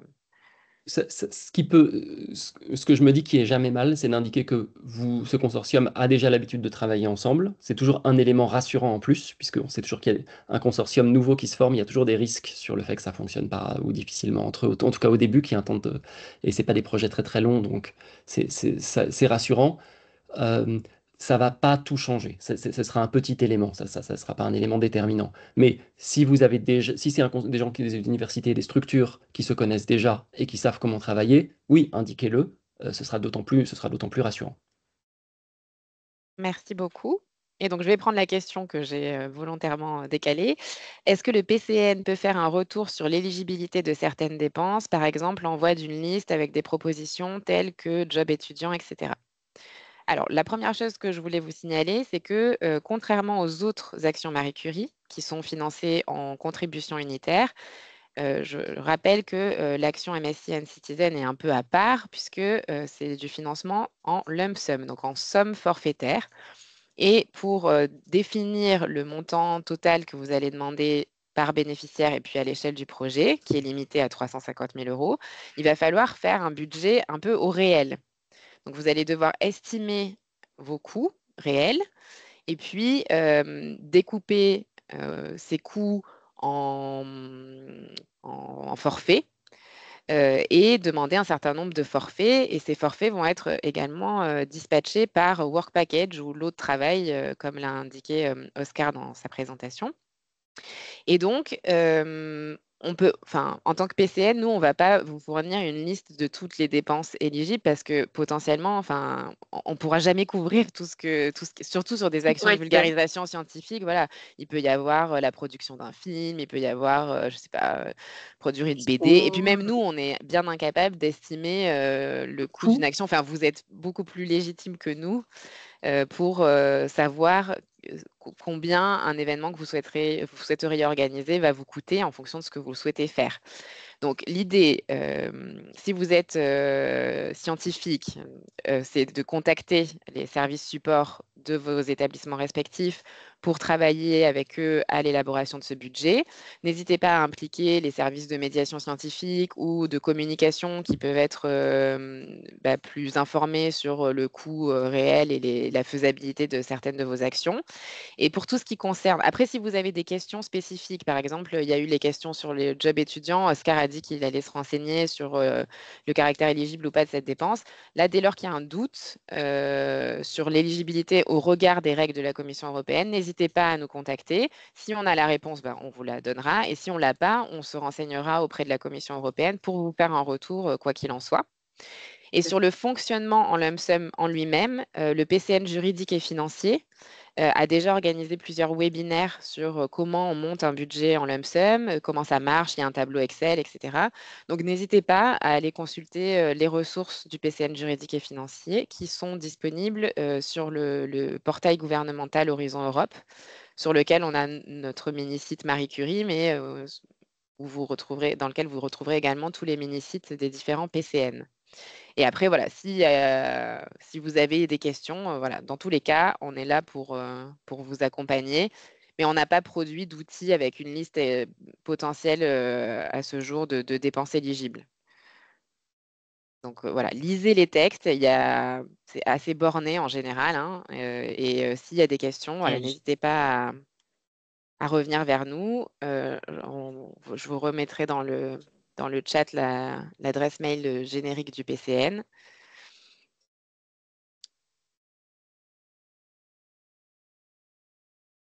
Voilà, Morgane Lamy, merci. Je ne sais pas s'il y a une toute dernière question, il reste 3 minutes. Profitez-en si il y a une question qui vous brûle les lèvres, que vous n'avez pas encore posée. Ne gardez pas.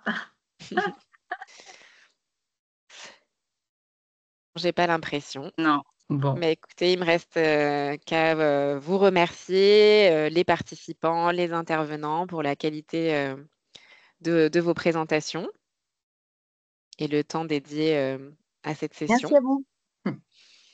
Et puis, eh ben, bonne chance à tous ceux qui se lanceront dans la rédaction d'une proposition de projet. À noter que comme pour les autres actions, on organisera un webinaire conseil d'écriture, comme j'ai mentionné tout à l'heure, qui est basé sur l'analyse des rapports d'évaluation.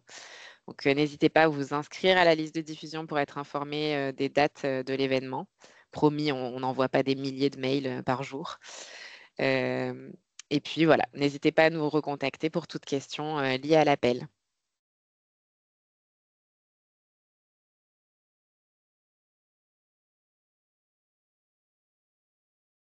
Bonne journée. Au revoir. Bonne journée à Merci tous. Au revoir. beaucoup. Au revoir.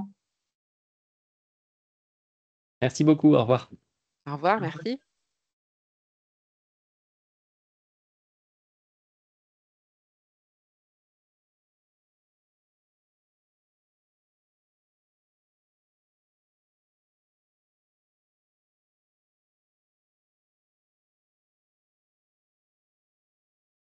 Tu as coupé l'enregistrement? Je vais le faire tout de suite. Ah, c'est là. Arrêtez.